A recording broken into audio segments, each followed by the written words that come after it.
Hey guys, welcome back to We Watch a Movie. I'm Mike. I'm Jay. And we are the ones who are going to break the streak of demolition on YouTube today. Hello, my lords, my ladies, elder gods of the monetization realm. How are you this evening? You look beautiful. I'll have another. Oh my gosh. So we just sit here in silence. Yeah, just anything. Gypsies. I love corn and Jesus. Yep, that's the best part. Okay. You can have corn and pray. No one has any problems. Sometimes you can have corn on the cob and pray at a church event. Sometimes you could put corn on the cob in your and then go to church and sit. I don't think that's a good idea. I think the devil took it. The devil. Jesus. What? Oh man, I almost was late. I almost tore my Achilles, and I what a disaster that would have been. I couldn't play for the rest of the season if that happened. If you don't want me to curse, don't bring it up. The Jets strike again. The New York curse of all the beloveds. Awfulness. My heart. It was like Teddy KPGP was running through my head. I was like, all your hopes gone, all your dreams dashed. I thought it was more like you could see a fading, like a possible great season fading away, and then you were like Robert Downey Jr. is like, when I drift off, I'll dream of you. like Aaron Rodgers' face disappearing into the dark. Dude, yeah, he basically did that thing that meme of Jake Gyllenhaal. Was that the first? That was his first throw of the season, wasn't it? He played 4 snaps, but yeah, what a loser. He didn't complete a single pass. God, yeah. $50 million down the toilet. 75 $75 million down the toilet. I think he took a pay cut to like 35 to help the team get to the Super Bowl. Yeah. You know, the owner was like, we should have paid him in pesos. But he did just put on his Instagram. I just saw that Rodgers is going to come back. He's gonna heal up and he's gonna be back next year. And fuck all, he's gonna do it. I got so mad, dude. I got so butthurt. And not only that, like, did you watch it at all? No, I saw a clip of it. I didn't really watch the game though. I saw where they were talking about it. Oh, it's so painful, dude. It was so cool. Like when it started off, it's Monday Night Football and the whole stadium was like lit up green. And then like it was 9/11, right, in New York City, and he was in the tunnel and they had him hold the American flag and they played Thunderstruck and he ran out there holding the American flag and the whole place was going crazy. It was like the loudest pop I've ever heard in my life. And I was like, chills. I got chills, Kate. I got chills. And she was like, you're such a loser. And I was like, shut up and get back in the kitchen. Well. But then 4 plays in, just gets a little just right on the Achilles. Season's over. Done. 2 more bad things happen to Rodgers, dude. He's going to turn into Scott Bakula from Unnecessary Roughness and have to go to a cornfield in Kansas and then maybe come out of retirement at 45 to throw one more game. I saw so many people, man, online laughing and like saying he deserves this. And I saw Packers fans like cheering. And I was like, man, it almost made me sick. I was like, I don't know if I'm going to be a Pack fan anymore. And then I was like, oh, don't get crazy. Titans, here we come. Don't get crazy. All right. Tennessee Titans. I calmed myself down, but I just want all of you to know, all you Packers fans specifically who laughed at that is a human being. And that is some trashy business you did there. Don't do that. You never root for an injury, you pieces of poopy shoots. And if we weren't cursing in this first 10 or 12 minutes, I'd be rearing your hide with my words from asunder. Yo, you're talking about going to church, and now the Mike's talking about rearing hides. Talk about 2 things that relate. Catholic. Church and rear people. That's what I do. Something about church just gets me. No, I do know my boys got destroyed by the Cowboys though. Like they were like ripped apart. We didn't even have injuries and we still got ripped apart. Seeing a score like that, you're like half the team must have got hurt. It's like no, they were starters. The Giants looked injured. Their whole team got injured that night. 40-0 in an NFL football game. Whoa, in the opener at home. Yeah, well, they weren't really trying. They thought they were going to give it to their brethren, New York Jets, to celebrate for the 9/11 thing, and then they screwed that up. So who's the idiot? Man, they're the stupid idiots. Butt juice. You guys might go 0-16 if you play like that. I don't think so. We're not Detroit. Yeah, that's man. It could happen though, but I don't know. Detroit won though. Detroit beat the Chiefs, and that happened too. So yeah. Do you know the Webb telescope has found methamphetamine? They found methane gas and something else on a planet 120 light years away, and only like living organisms can produce methane and carbon monoxide. I think they found in the atmosphere. So a lot of things over there are farting a lot. So it's a planet made of beans. I tell you, it's for the beans. So you're from Earth, so it effing bends. That's all it is. Dude, that's pretty interesting, though. It's like they found methane in the atmosphere, which is crazy. It's cool. Talk about burying the lead, dude. Forget methane, forget poopy gas and farting. They found actual effing aliens in Mexico. Have you seen this? It ain't true. Did you see it? No.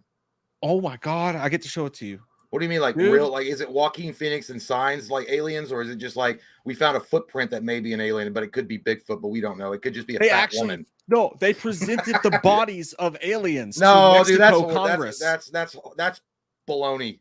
I don't want to congressional hearing. I want to, dude. It's so hard right now. There's like I'm literally trying not to curse. Gee willikers, you're wrong there, sir. We're almost golly. I say, golly, don't you dare pull the wool over my eyes, you ruffian. Let's see if we can get through 10 minutes. And I don't know, dude. I'm struggling at 6. Your nice round melons. What you talk about melons, folks? Well, there we go. Demonetized. I said melons. Nope. You made a woman like feel inferior by saying that. I don't think it's not the bots are what is it called? You sexualized a lady. Gosh darn disgusting misogynist. Dadgummit. No wonder he doesn't like Jada Pinkett Smith. A strong woman scares him. His nipples lactate when he sees a strong lady. Yeah, they do. For different reasons. Check this out, dude. This is USA Today. That looks like Baby Yoda. Oh my Lord, there Grogu is. Yeah, dude. They look like little Sour Patch Kids. They're about like this big. I just want to cuddle them or eat them. I don't know. That looks like Yoda, dude. That looks like an old Yoda toy that was left in the dirt for a long time, and it got like all crusty with dust. And people are like, "Hey, it's an alien." Oh, what did I do? You know what I think's weird, dude? Subscribe. You can't use your ad blocker. You got to subscribe to read that story. That's USA Today. I won't do it. You hear me? Did you hear me? I hate when I do that, dude. Like I don't like. It's like subscribe to read more of the Wall Street Journal. I was like, I don't want to read your trash, your Charmin triple roll trash paper. Well, Forbes says that the people who showed them to the world have a history of being debunked. So you got to watch out for literally, it looks like a Baby Yoda that they got at Costco and they roughed up a little bit. Look how tiny he is, though, dude. Why'd they put it in a casket, though? That's so creepy. Like, why is he laying on silk sheets? Because the poor little thing's been laying in dirt for all of its life. They found it in like a mine in Mexico somewhere, like several of them, and they have eggs in their bellies or something like that. And they apparently they took scientists. I believe that when my poop turns purple, it smells like sherbet rainbow. They apparently took DNA out of them too, and they're going to be able to process and like take a look at the DNA. Oh, but is the DNA code for like the cotton stuffing that was inside the Baby Yoda doll from Costco? Yeah, well, apparently they just made it look like it's DNA. It's not cotton. Do you see that? That's a peanut. That's not a peanut. That's a space peanut. Joe Dirt. Did Joe Dirt find this? All I'm saying is, if it turns out to be real, I'll believe it. Because these little butt cracks running around in mines, it's like over 1,000 years old, just running around like. No, dude, that's literally come on. That's a dirty old Costco. That's dirty old space peanut right there. Did I say the F word? Dirty Joe Dirt. I don't know. Did you? Did I say little effers? I think you said little effers. Fuck. Effers. You didn't say the F word. Oh, now you just did, you dumb heifer. God. 8 minutes and 30 seconds. So might as well let it free flow now. Well, fuck just it. Open That's up the bullshit fucking picture that Forbes magazine put out. Well, it reminds me of that videotape. Like, remember in the late 90s or early 2000s, they had the autopsy of that alien, and everybody's like, "Oh my god, an alien's being fucking dissected," and they released the Area 51 tapes, and it's like, that's bullshit, dude. That shit's as fake as Donald Trump's hair. That's not real. Well, apparently these guys have done this before, and apparently they use like actual like dead human parts before to like try to pull it off and make people believe it. I don't know why you got to fake it. Aliens are real. We all know that. Do you know a single person in your whole entire life circle that doesn't believe in aliens, and it's not because of religion? Like it's not because of religion. They're not religious, but they also just don't think it's real. I don't remember. I think I met someone that said they didn't believe in aliens, and then I shut them out of my life forever because I was like, "You're just an idiot." I don't know. I know. I really have heard of people that say they don't believe in aliens. It's you insignificant, dirty Band-Aid crustacean on the underwear, idiot. Stupid idiot. I think most people don't believe because they're like, "I don't believe in aliens." I was like, "You literally think that an ever-expanding universe where like hundreds of thousands of trillions of light years across, that there's nothing out there, just us in our own little pocket of bullshit, and that's it. And they're like, yo, I was like, God, did you eat paint chips as a kid? It's just you, Bobby Joe. You you're the top specimen in the universe. Trust me. I always thought I was in bed. Now it's confirmed. Wolf of Elm Street, thanks, buddy. Said emailed you about a super. I hope you got paid, bro. I ask you to stay out of my personal affairs. All right. What I do with women of the night and men of the night is nobody's business but ours. All right. I'm just kidding. I did not notice. I will check though. I will double check my email. Thank God I had parking tickets. I got to pay off. Holy shit. I have unpaid parking tickets. Be gentle. Thanks though, man. Azteca Aguilar 04 says, never forget 9/10/23 Texas Chainsaw Massacre in MetLife Stadium, Dallas Cowboys 40-0. It was all part of the plan. Damn. It's like, let them think that we're nothing but snails on our back, and then just when they least expect it, smack them with a wild card, baby, get into the playoffs and win that bitch. The old Giants getting into the wild card. The old switcheroo, the old dick twist. The old dick twist. Grab his dick and twist it. That's what I'm talking about. We lay in the dirt and wait for our opportunity to strike when everyone's at their weakest, and we're at our strongest. Technically, dude, it was like I didn't realize this till just now, but both of our bad luck events happened in the same building. Yeah. They both happened in MetLife. Well, that's because the dirty old Jets' bad luck rubbed off on the Giant Stadium, which is actually the Giant Stadium. Yeah, the Jets don't even have a home. What are they, Oliver Twist? Get them poor ass bitches a fucking stadium of their own. Oh, we can't because we already have two, Buffalo and Giants. Well, I look like I have an underbite tonight. What happened? I'm like, you got that. What's going on? I look like Robert Saleh. What was it? I forgot what I was going to say, but yeah, it was a bad score. That's for sure. Horrid. UK won. They barely beat Eastern Kentucky University. Have you seen our schedule? It looks like we are tomahawk fucked because we're going to have to play Alabama this year, Georgia. I mean, I think we're playing 4 teams in the top. I think they're in the top 15 so far. It's not going to be good, Jim. It's not going to be good. Alabama's a loss for sure. Georgia's definite loss. That's like picking the corn out of your asshole loss. Then there's Tennessee. We could beat Tennessee. After church picking the corn. After you've got that corn cob that's been up in your asshole for like 45 minutes, you come home like, I got to pick the corn out of my asshole. Yeah, we're already limited. I didn't check to see if our ads were limited before, but they are now. You know what? They was talking about the monetization. Somebody was talking about, I don't know, another channel or something. Because they were talking about the bots are getting out of hand, like the bots in the YouTube sphere. It's not an actual person that's monitoring, but they've set the bots for the YouTube algorithms or the YouTube monetization to a level where it's like it's ridiculous. Everybody's getting fucking shut down. Like you could be like praying for universal peace and harmony with on one hand Jesus and on the left Buddha or something, and they'd be like, religious bullshit. Shut the door. But you didn't say God bless you when I sneezed. Oh fuck. Omega Moon. Well, no, not the Omega Moves, but the fuck movie. It was movie. Movies. Yeah. Movies. Mr. Clumps, he said, just ate a McD. Mac gave me the bubble guts. Damn. You look like it. God damn. That's where you get your name from, Mr. Clumps. That's everyone's face when they're sitting on a toilet just waiting for something to come out and their legs are going numb. Yeah. And they forgot their phone in the living room. Those Big Macs will do it to you. They'll get you. Braden Ferguson, good man. Thank you, buddy. Says, sup, guys? This is about a topic from the last live stream. Missed it because I was with the fam, but my favorite soda is Dr. Pepper. And if I had to keep just one fast food, it'd be Culver's. It wasn't on the list, Brandon. No, that's cool. Fuck you, Brandon. No, Culver's wasn't on the list. We weren't even doing chicken to fast food restaurants. No, Culver's. You know, to be honest, I never had Culver's. But I was adjacent almost having Culver's because I was dating this girl and she wanted to go to Culver. It was the skankiest thing I've ever seen in my life. All right. And I never forget it because I told her no. I put my foot down. And I said, fuck no. And I mean, at the time, it was an early part of our relationship. So I didn't know where the boundaries were. But I was a solid, you ain't embarrassing me in public, woman. So what happened was she's like, we're going to go to the movie theater, right? And she's like, stop at Culver's so I can get me a chicken sandwich so I can sneak it into the movie theater so we can eat it.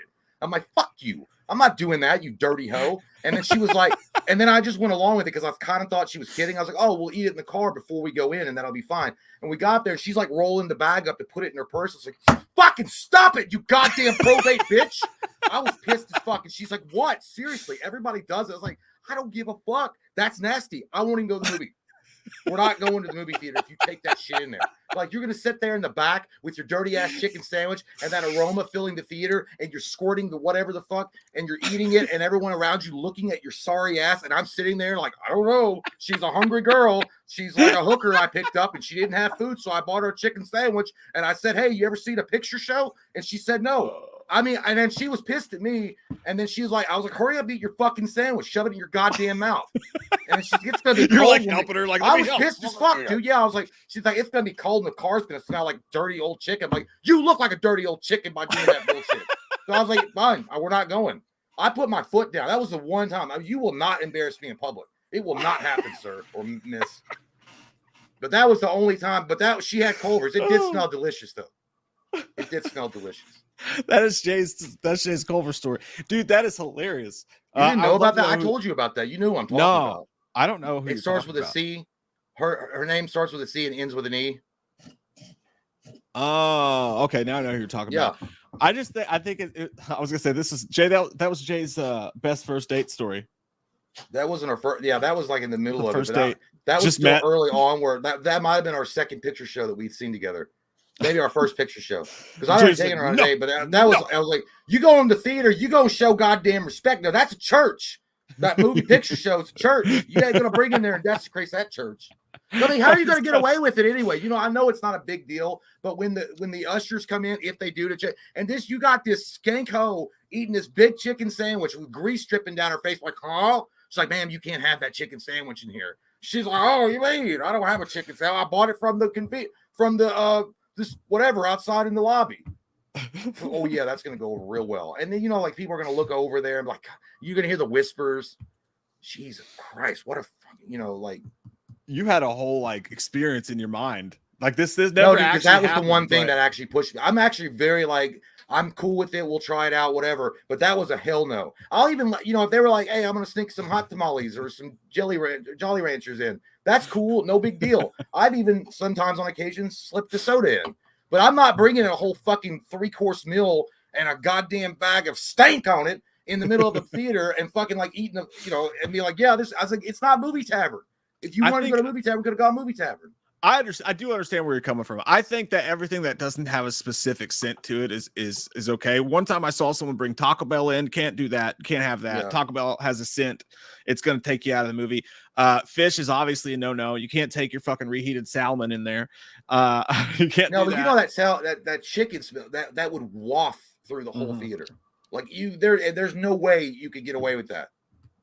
Yeah, I mean, yeah, I guess you're right. I do see what you're saying. That would be messy though. She'd be eating it, and it'd just be like the crumbs will be falling down. Like, and then where do you put it? You just like shove it back in your purse? I don't know. I was already planning. I was like, I'm not gonna go see the film. In case you're gonna go see it by yourself.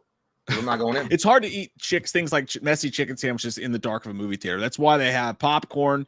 Nachos is a little sketchy because you got to dip it, right? Well, you can buy it if you can buy it in this, but if you can buy it in the lobby of the theater, it's fine. Right. But if you're gonna bring it in and it's you're bringing it. You might as well bring in a Little Caesar. Hey, I got a Little Caesar $5 fucking pizza, and just start passing it out to everybody as you walk up to your seat. Jay was like, foreign object. I was like, bitch, this ain't your fucking basement or your fucking home.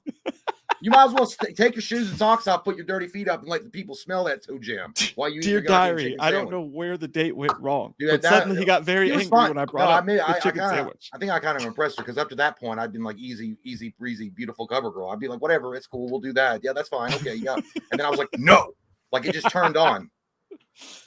Oh, fuck me, that's hilarious. You gotta have some decorum, y'all, when you go out. Have a little decorum. Have a little self-respect. That being said, I do love Culver's. I'm a fan of Culver's. Culver's is, God damn it. There's just, I fucking hate restaurants where there's not a healthy option. Like not one fucking thing you can give me on that bitch. You got concrete mixers and shit.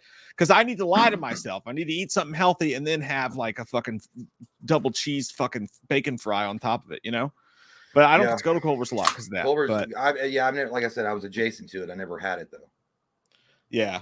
Well, you got to try it. It's really good. They got those butter burgers, which is a really gross concept, like butter burgers. I think it's on like New Circle Road. It's not even worth it. If I'm on New Circle Road, there's one in Hamburg in front of the Meijer. I'd rather go to Taco Tico. Yeah, Taco Tico is great. I never get to eat there. Not a lot of those around where I'm at. We got a new coffee place called Seven Brew. Fucking good shit, dude. Amazing shit. Like good. It's fucking great. Adrian, your boss said sad A-Rod news. Jordan Love did look pretty solid. That was the bright spot to my weekend, Adrian. Love looked good. Packers look good. Beat the flying fuck titties out of the Bears, who've been talking shit all summer long. Who's your all's backup? After Jordan Love, it would be one. Jordan Love is the quarterback. Yeah, now that he's the one that shoots the hoop that makes the 2 points. Mm-hmm. Yeah, he's the. Jordan Love doesn't sound like a quarterback. It literally sounds like a linebacker. Jordan Love was on fire tonight, dude. Like, holy shit, he was tackling people left and right, breaking up plays. That guy's a monster on defense. Yeah, that does. Jordan Love, fuck yeah. He looks like he's gonna be pretty good though. We might be 3 for 3. Is he a big guy? Rodgers, Love.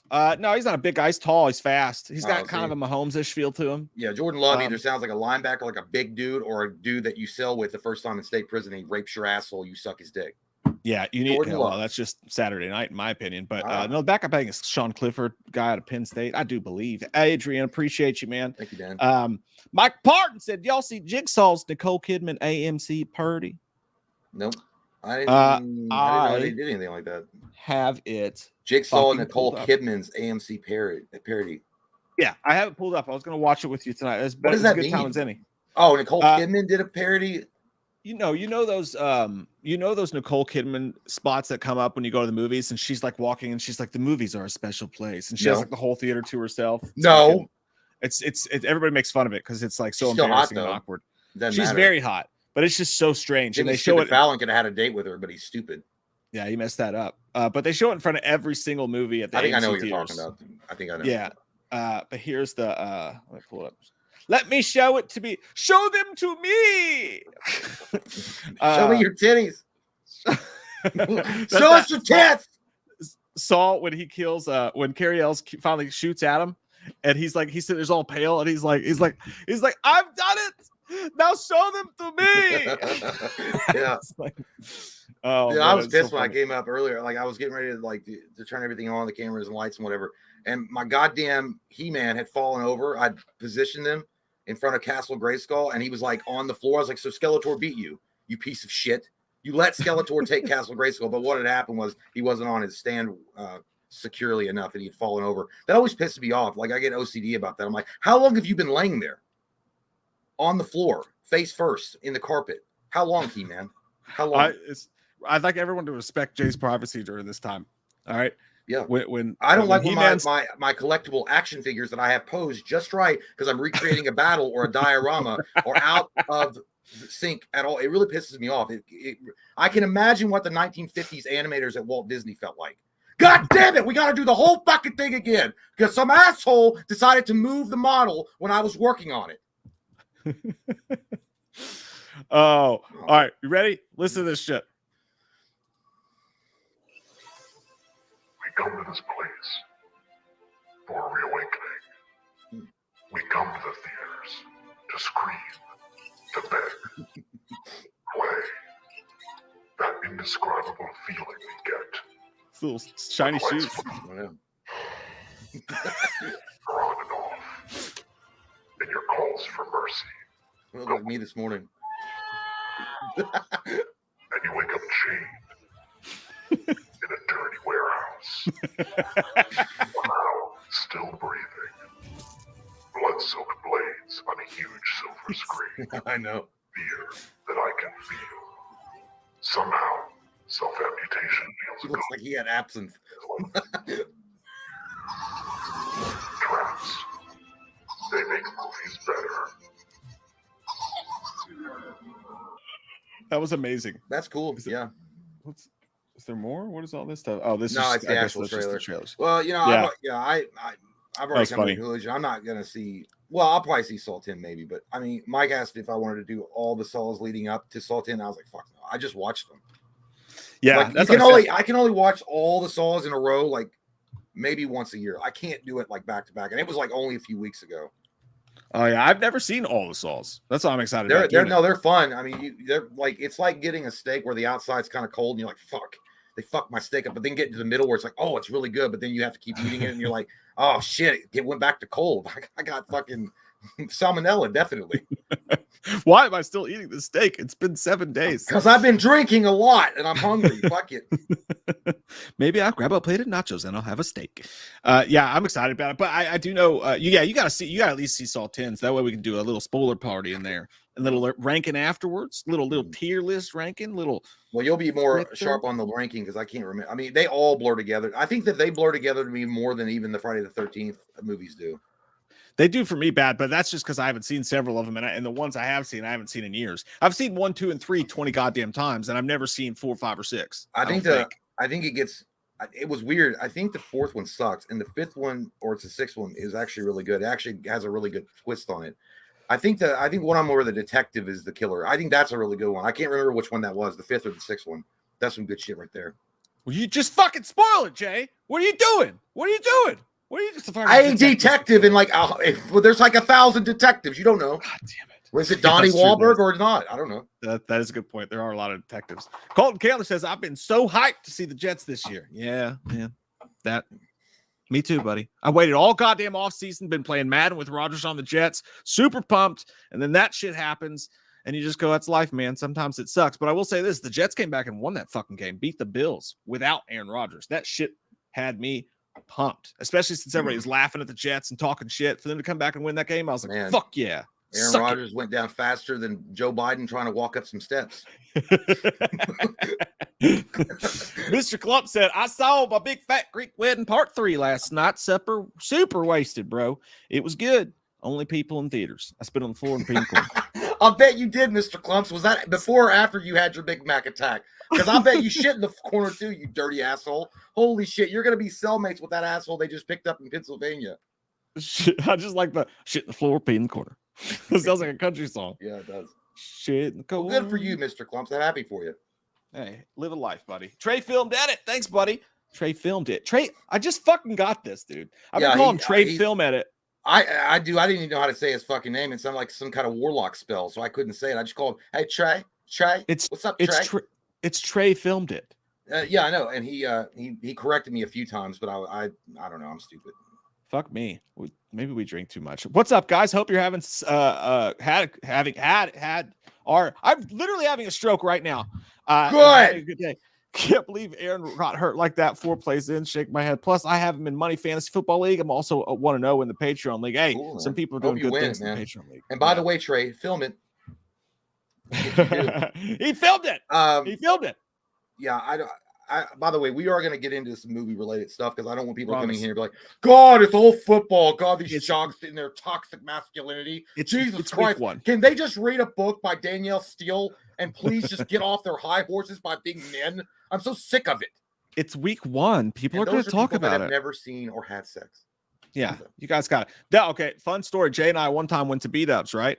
And some of you guys have heard this story, but it's still, dude, I sit around and this story pops up and I get fucking pissed. If I was Rocky in the ring and Rocky Balboa, you know, when he starts having those flashes and it's like Adrian dying and like everything he's done and he like uses it.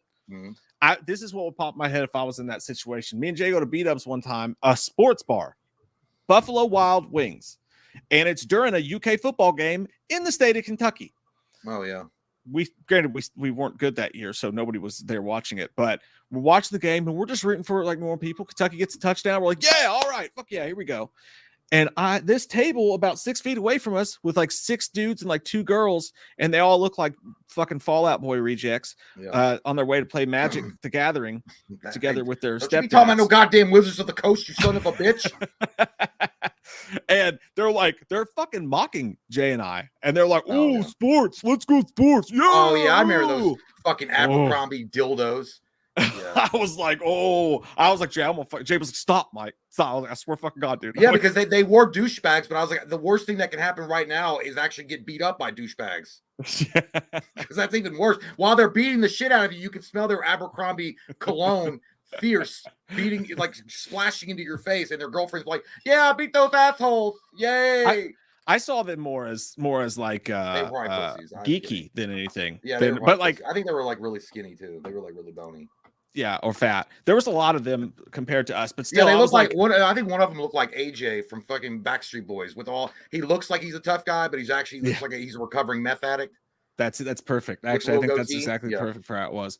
But I was just like, you're in a sports bar. Like, we're cheering for sports. Like, shut the fuck up before I come over there and shove that fucking giant buffalo glass right up your giant asshole. And it's giant because it's been stretched out so many times. Yeah. By And your what kind of Xbox sauce are you remote. getting? Are you getting the buffalo, the barbecue, or the cum sauce from your boyfriend? I'm just wondering. I'll have it on the side, please. Mhm. Jason Perez says, "What's up, y'all? Saw for President season 3. Y'all are gonna absolutely the best. Would you guys like to see Chucky on the big screen one more time? Brad Dourif is a legend." Sure. I mean, we're not the biggest Chucky fans. We talked about that, but Brad Dourif is a legend. You are correct there, sir. But I wouldn't mind seeing if you know what, actually, Chucky with Brad Dourif doing the voice still is working really well in the space that they're in the television space. I really don't feel like there isn't even a need or necessity for him to come back to the big screen. So I really wouldn't care one way or the other, to be honest. You know what's going to be weird is if the TV show goes on longer and longer, and it's season 3 now. That's what he's talking about. Devin Sawa's coming back to play yet another character. Yeah, Devin Sawa was great. Yeah, and this time he's going to be president, which is hilarious. And he was saying on Twitter that he wasn't invited back, but I guess that was all a ruse. The goddamn ruse. Well, when you're a man that's like literally survived death and saved a plane full of people, and you've also wrangled twisters when you were nothing but a small tyke. President is the least they can give you. Oh, that was a good segue. That was a great segue. Breakthrough. Because I was in the know, not.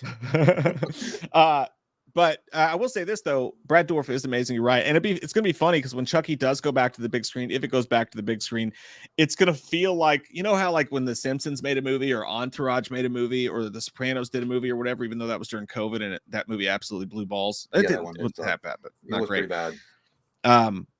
Is it like it feels weird, like you're just watching 4 episodes pushed together on the screen, and now Chucky's gonna feel like that when it does go back to screen. That's kind of weird. I feel like it's working really well in the TV space. I just don't feel. I feel like you do. I think it's more of a disadvantage to go back to the big screen. Plus, it's weird because doesn't the company that hired Mark Hamill to do the new Chucky, aren't they still technically in control of the cinematic rights or the film rights? I don't remember. I thought there was some kind of weird. There was something weird going on in the legal sense between the two. I'm not sure exactly how that works, to be honest with you, but they never did make a second one, so that's weird. The movie didn't do well. It did. I think it did all right, but like I think that's the same thing with Nightmare on Elm Street. We're not talking about our sex lives. We're talking about a film that cost millions of dollars. All right, just doesn't cut it on the boardroom, sir. You said it was a good size. It's like if you're the director, it was like, I mean, it did all right, man. It's like we gave you $60 million. Your movie made fucking $60 million back. We didn't get our money back. We had to pay everybody off. Yeah, well, it did all right. I want to say it was a return to profit, though. I do. I don't know. I thought it was a good movie. I kind of like that movie. I could be wrong. I'm curious now. I thought I'd be the one against the robot shit, and it actually was pretty good. Yeah, Jay and I expected that movie to be total dog doo-doo, and it was not. The budget was $10 million on that, and they made back worldwide $44 million. So yeah, it was a success. I don't know how that works though, because if your movie cost $10 million, but you only made $44 million, I don't know if you profit or if that would even be considered a lukewarm. I don't know how that would work. I think I read this the other day and I could be wrong, but I think your movie has to make 3 times what it costs to break even. So by that standard, they made like $10 million. I'm not a mathematician. I'm not a scientist. What's math? What's numbers? I ain't know what that shit is. Is that how the stars move? That's why I do YouTube. I don't know what I'm doing. But back to the segue. Goddamn thing. Maybe someone smarter than us can figure out. The segue was this. One of the things we're doing tonight. Tonight we got a twofer. All right, we got a couple places. Let me see here. Just for funsies, we're gonna do just a few random horror movies. We got some that the Patreons picked out here for us to tier list, and then we're gonna let the crowd pick some as we go out throughout the night. We'll just randomly shout you out, hey, pick a movie for us to fucking rank in a tier list, and we'll throw it in there. We don't feel like doing anything creative. Do our jobs for us. Hey, shut up! That's not all the show is. No, that's not all the show is. Idiot, all right, man. I can do it myself. Suck that dick, Charles. But one of the Patreon picks was Final Destination, a movie that we've never tier list ranked, and it's just an interesting one. What? I think we ranked all of them. Nope, we did not. I think we did. We did not. I've never even seen them all, so I know that's not true. I've never even seen Final Destination. I'm kidding. Shut your fucking mouth. Shut your dick sucker. Okay. You just put your acid in my face so I can eat it. I want to say that to my mom next time we fight. That's even nastier, dude. Don't fucking tell your mom that. Let me eat your ass, mom. Oh shit. So Final Destination, man, I would say I cannot. I know everybody loves it, but I cannot, with good conscience, put this anywhere above Almost Touches the Sun. Personally, Ooh. I like it. I do. What say you? Ooh, let me You want ask. to grab a brew? Let me ask the goddamn Magic 8 Ball. Fuck it. I'll go with you. The tip of your dick? Yep. Tip of your it's dick? as big as an 8 ball. It's that big. No, I will. I'll go with Almost Touches the Sun. I think that it's a great fucking movie, and it's one of those movies that does stand out. It definitely captures the feel of that. Was it late 90s, early 2000 generation of horror films? That was a very unique time for horror movies, and it was actually very well done. But it's still, I don't think it's perfect. I think there was problems with it for sure. So yeah, I'll put it at Almost Touches the Sun.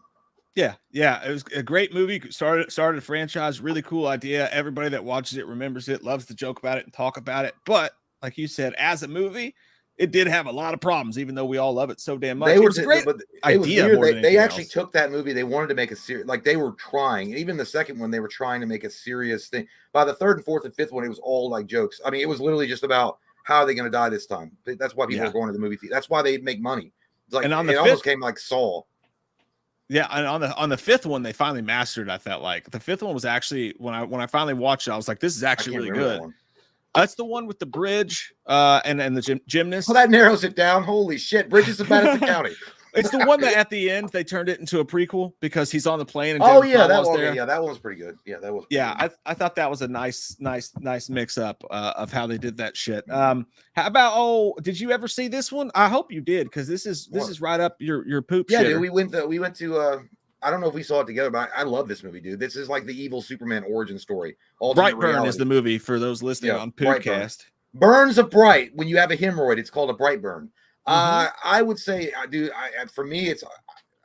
I know people are like, that's hot as fuck, Jay. Jesus Christ. I thought you weren't drinking tonight. I'm not, but it's going to be Almost Touches the Sun. It's almost Superman Touches the Sun. I feel like it is. Look, it's a great origin story for an evil superhero. And to be honest with you, I would love to play around in this playground in this asshole of a universe if they ever decided to do a universe based on the Brightburn. That's what I want to do. I want to have a good goddamn time in your sandbox. And we never got a sequel to it or anything else. But who was it? James Gunn? Yeah, James Gunn. Yeah, or it says Mark Gunn on there. Is that his brother? No, his brother's Brian Gunn and I guess those are his brothers. But he anyway, definitely directed. Well, I feel like it was like Gunn's like. No, he didn't direct it. He produced it. My bad. Well, I feel like it was their ideas. Like, okay, well, we're not going to be in the DC world. Let's just make our own like cool superhero world where we have an evil Superman that's kind of like Homelander, but even more psychotic because he's a little boy that has all these inherited fucking power. I mean, what do you do? There could have been so many cool stories because I think at the end of the movie, like they were talking about other maybe superhumans or something. I don't know. I think there was a news report talking about it. Dude, there was so much cool shit. That movie's fucking great though. A great horror movie, great superhero movie, villain story.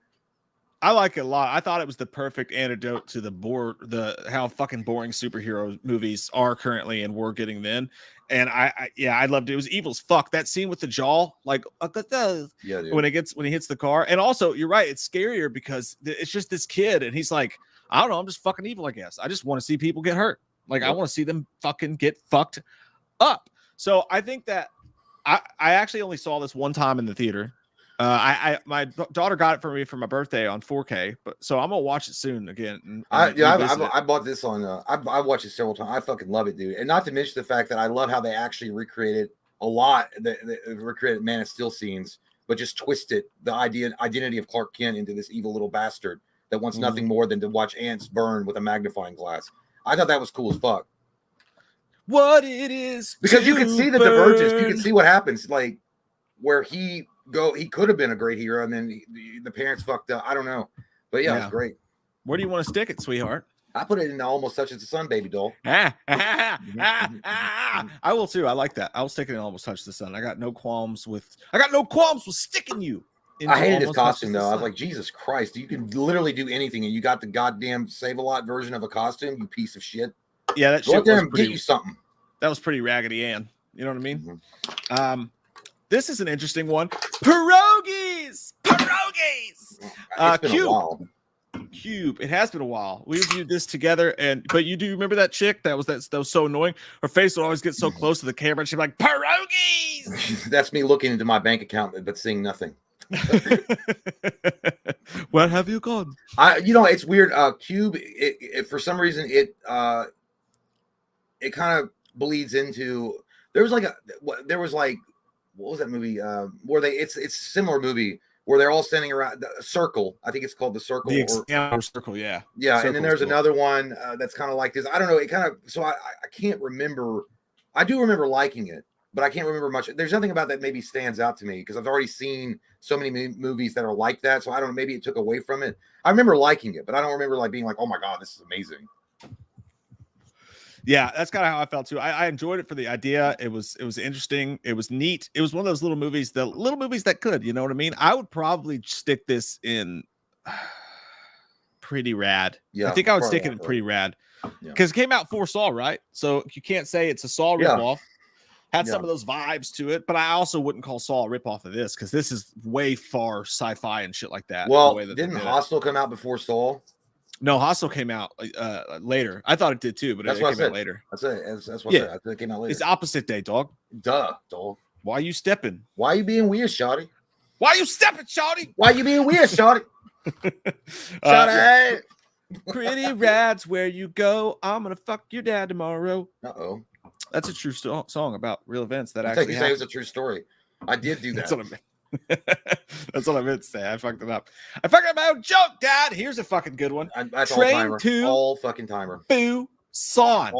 All timer. One of the best movies and one of the most unexpected masterpieces I ever got to watch as far as revolving around the zombie genre. It was awesome. And it didn't, and you know what? I don't mind watching foreign movies with the subtitle shit. I don't mind that. But sometimes it's a little annoying because I hate to read, but it was so absorbing. And it was visually so great that there were scenes that you didn't even really need a translation because they did such a great job of presenting those emotions on screen. Those actors did such a good job of conveying it without really even talking that it was perfect. I actually showed this to my wife and she was bawling at the end of the movie as well, crying. It's a great fucking movie. Dude. This movie will absolutely destroy your fucking soul. Like, I mean, one of the absolute most heartbreaking movies I've ever seen. Mm-hmm. Cried a little hearts out, cried a little eyes out, and came a couple times. But there were tears. It wasn't cum. It was. That's what I meant. Tears just kept coming out of our eyes. Yeah, our eyes were coming tears. I have a condition called dysphagia, and it means that you come when you cry. I thought it was called dick eyes, but yeah, that'll work too. Well, yeah, for the layman, it's called dick eyes. Dick guys. Eye dicks. That's our new OnlyFans. The Dick Guys would take all shapes and sizes. And will it suck? Will it suck? We just rate penises all day long. We just rate penises. They're called the Dick Guys. That's what we do. Send in your picture. Let us rate it for you. Yeah. Would you suck this? It's like, no, it's too veiny. Are we going to give it 4 slurps or 1? Let's rate it today. Oh, we're going straight to hell. Train to Busan, though, it's not. It's going to the top, sister. I'll tell you where it's not going. It's not going to Busan. No, it's not going to make it. Oh, man. What a clever title. It threw you off, huh? Yeah, it might make it to Busan. By the way, there's one part in that movie, though, that really makes me fucking mad. And I actually did want something really horrific to happen. I can't say what it was. Guy? No, at the very end of the movie. At the very, very end. When there's singing involved. And I was like, I know that you're like catatonic and you've probably got a lot of PTSD from what you've just witnessed. But shut the fuck up. There's armed men that are at a barricade. There's zombies everywhere. You've just seen some shit go down. Shut your lips. I fucking hate that shit, dude. Like, I understand that people handle trauma in different ways, but that shit, poo. Like, whoops. I guess your teeth got knocked out and you can't do anything anymore. The business guy is the one that makes me sick to my stomach. I want to throw my TV every time that guy starts fucking shit. It's like, you're fucking it all up. You ruined it. You blew it. The father in that movie is great though. That turnaround, that character development is awesome. And I love the big muscles, dude. Like that one scene when they're just pushing through the train and he's just fucking people up with his fist. That was badass. That was some commando level Arnold Schwarzenegger type shit. Yeah. Jason Perez. You already said that. You already read that. Shut up, Jay. I didn't Yep. ask for your fucking opinion. I'll beat it out of your dick. Good. In your mouth. It will go. Yeah, exactly. How about some of my batter mix? I heard you're making a cake. Christopher Sampson. Fly me to the moon like that bitch Alex Crampton said. Hey guys, I'm excited for the Killers of the Flower Moon to come out to see De Niro and DiCaprio together again in a movie. Papaya is my favorite fruit. Will be amazing. What the fuck? What duo from the past would you guys like to see in a film? Danny Glover, man. Mel Gibson. Woo! Yeah, I mean they're not bad. I think I was gonna go with Kurt Russell, Sylvester Stallone. Don't come for my shit, boy. Give me some Tango and Cash, bitch. Shut the fuck up. You ain't no Spade, boy. You ain't no Spade. Jack Spade. For my shit, is it Jack Spade? I can't remember. Is the dad Jack Spade? The dad's Tom Spade and the son's Jack Spade. Yeah, dude. Jack, do you even watch Heels? Shut your goddamn mouth. I live and breathe fucking Heels. I'll suck those heels if I need to. No, dude, I'll tell you what. I did the. By the way, Chris, thank you so much, dude. But yeah, for me it would be Sly and Kurt Russell, and for Mike it would be Mel Gibson and Danny Glover. Or that latest episode of Heels, dude, was great. But I looked up the rating score for it. Yeah, we're not getting the third season, unfortunately. Well, people shitting on it. No, they're not shitting on it. The Metacritic score is really high. It's like a 7.5. It's being received very well by everybody's receiving it well, but it's being received by the critics awesome and the fans love it. But it's down like viewership is down like 30% from first season. So it's fucked. It's on the chopping block. That makes no fucking sense to me. Because no, it's on goddamn shit fucking Stars, dude. Yeah. This is where shows that are awesome go to die. Look at Ash versus Evil Dead. If it hadn't been on fucking Stars, even though Stars were giving them the platform to be as gross and gory as they wanted, if it was on Netflix or HBO Max or something like that, it would have longer legs. This fucking Stars dried up like an old coochie in the wind. I hate it when my coochie. Well, because here's I mean, honestly, I have Stars like as a streaming service. I only literally have it for Heels anymore. That's what I have it for. Yeah, sometimes you can find a movie on there that you were looking for. Oh, but, look, here's fried green tomatoes. That'll never happen. No one ever has fried green tomatoes. Yeah, but y'all do us a favor. We say it every week on this piece of shit show we got here. Watch Heels. It's the best TV show in the past fucking 5-10 years. It's literally the best TV show on TV right now. 100% the best TV show. Yeah. You got drama. You got all sorts of interactions. You got great acting. You got people that just want to make you fucking drink. Yeah, Stephen Amell. And also Stephen Amell is awesome. Like I love everybody in the show. I really do. I love everybody. Even the bad guy in the show. I think he's awesome. He's one of my favorite characters on the show. Yeah, and Wild Bill. Bill's awesome. Yep.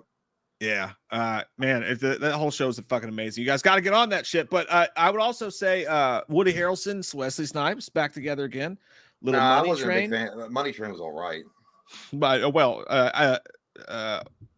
oh my God, White Man Can't Jump though. Right? That was a good one. Yeah. Okay, in that capacity, yes, it would make sense. Yeah, like White Man Can't Jump, that'd be great. Tango and Cash is probably the best one though, because Tango and Cash, obviously good shit right there. They're still of age to do something. Why does nobody ever ask for that? We never got a Tango and Cash sequel. I wonder why that is. Rambo. Why? Because Sylvester Stallone's ego couldn't fit in the same room anymore.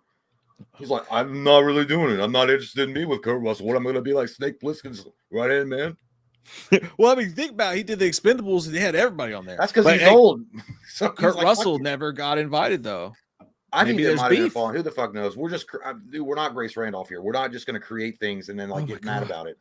I'm itching my ear and it feels so good. Do you ever just get horny when you itch your ear? I guess it'd be Collider or one of those other bullshit websites that create drama where there's no drama and they're like, there could be sparks flying between Kurt Russell and Sylvester Stallone, huh? You're thinking, you're not thinking Collider. You're thinking, pretty much. Or we got this covered. Oh, don't pretty much it. Those guys are fucking pieces of shit. I hate that shit. Those guys are fake as fuck. I've never seen more fake people in my life. Jesus. Yeah, I hate them. Those guys. I hate their guts. We're hanging out with them pretty soon. And the lead guy, Eric, with his fucking see-through shirt and his chest hair hanging out. It's too handsome to live. I don't even like to look at that. I was like, what are you, a lead singer of that one group? Hey, look, Ma, I made it. Whatever group that name is. That's what you look like with your great hair. Huh? That's not Fall Out Boy. That wasn't Fall Out Boy. Panic at the Disco? Panic at the Disco. He looks like guy. He loves Panic at the Disco. Yeah, he looks like the guy. So that's weird. Yeah. Shit. Maybe he did it on purpose. Maybe he get us tickets. I'm just kidding. We love Eric pretty much it. But what were we doing? We were talking about duos from the past. Yeah. Tango and Cash. We got to look that up, man. Maybe there's some shit that happened. I don't think anything happened. I just think that they never came up with a script, or they thought that a one-shot movie was good enough.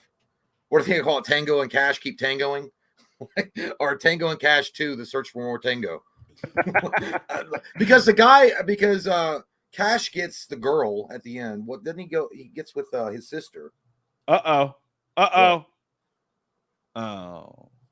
I thought it was going to say don't get along, but Flickering Myth says Kurt Russell confirms he and Sylvester Stallone don't share scenes in Guardians of the Galaxy Volume 2. This is from 2017. That movie sucked. Oh no, the Guardians Part 2 wasn't very good. It didn't suck, it just wasn't good. Yeah, it wasn't the grass. But I guess there's no beef because he said, well, there's nothing there, but that what was fun was when I learned that Sly was going to play a part. It was fun just to be able to feel that we were in the same movie. So they don't hate each other. No.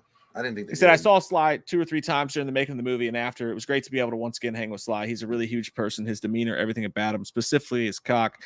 That part I added. He always puts a smile on my face and we share lots of laughs. Yeah, Sylvester Stallone's balls look like Rocky's cufflinks. They're just boxing gloves that bang back and forth. A lot of steroids. Here's the thing though. At the end of the day, though, is I also think that we remember Tango and Cash as being a great fucking movie, and it is. I mean, it's an amazing movie. It's a legendary movie. But when it came out, it might not have been received that well, or it might have just been like shuffled in the mix of all the other action movies. Like, oh, it was really good. I liked it. But it was like, yeah, but there's like, 100 movies that are playing that are similar to it. Yeah. Like, I don't know. Oh, I know the duo from the past, dude. Sly and Wesley Snipes from Demolition Man. That would be great. That was great. Even though they technically weren't a duo, they were opposite ends, but they were great. Yeah. And I mean, they're both still in great shape as far as I can tell. What would you do if they were like Demolition 2 sequel today? You excited or are you pissed? For what? If they said Demolition 2 is coming out today, well, there'd be no way, because first off, Simon Phoenix is fucking dead. He literally popped his head off his frozen ass body like Sub-Zero in a fatality. So then you're going to have a replacement for Simon Phoenix, which is going to be garbage. Here's how he did it. He used the frozen shit to save his cum, and then they built another Simon 2.0 out of his. Is this cum. Produced by Ron Jeremy from jail? I don't like where we're going. It could happen. No, that's stupid. I mean, fuck. The first movie they turned Sylvester Stallone into a goddamn ice cube. I feel like we're never going to get a Demolition 2. What we would get is a Demolition Man remake, which would be terrible. Well, don't you fucking. And then, or you'd be a Demolition 2. Your dirty boots all over my. No, it'll be a Demolition sequel. I'm being realistic. I'm sorry to welcome you to real life. Okay. It's called pessimism. No, it's not. It's called realism. It's not. It could happen. Realism. They could do a Demolition 2. What would happen is fucking Sylvester Stallone is married to Sandra Bullock, and now he's the warden of the fucking jail. And then he's like kind of out of shape, and he's like, I could come back in the ring one more time because Simon Phoenix's fucking like son is now on the loose. Calm down, Chat GPT. I didn't ask for the fucking script. I just said it. You're gonna get it, and you're gonna swallow it. like that Exorcist commercial where she's eating the fucking Bible. In today's world, it'd be like, oh yeah, Simon Phoenix got sexed up with a girl in the sewers, and now it's a girl that's his daughter's running around named Simone Phoenix, and Sylvester Stallone's got to come out of retirement. I actually don't think it would be a good idea. I don't think you can make a good Demolition Man today. Probably would suck shit. That's why even if they do. I heard this guy they were talking about, which is blasphemy. And by the way, it's never going to happen because Bob Gale and Robert Zemeckis literally put in their contracts for Back to the Future that as long as they're living, there could be no remake and no sequel to Back to the Future. It's literally in the contract. But somebody floated out the idea, and I was like, you're probably dead on. They're like, if they were to remake it, most likely they would cast Tom Holland as Marty McFly and Robert Downey Jr. as Doc.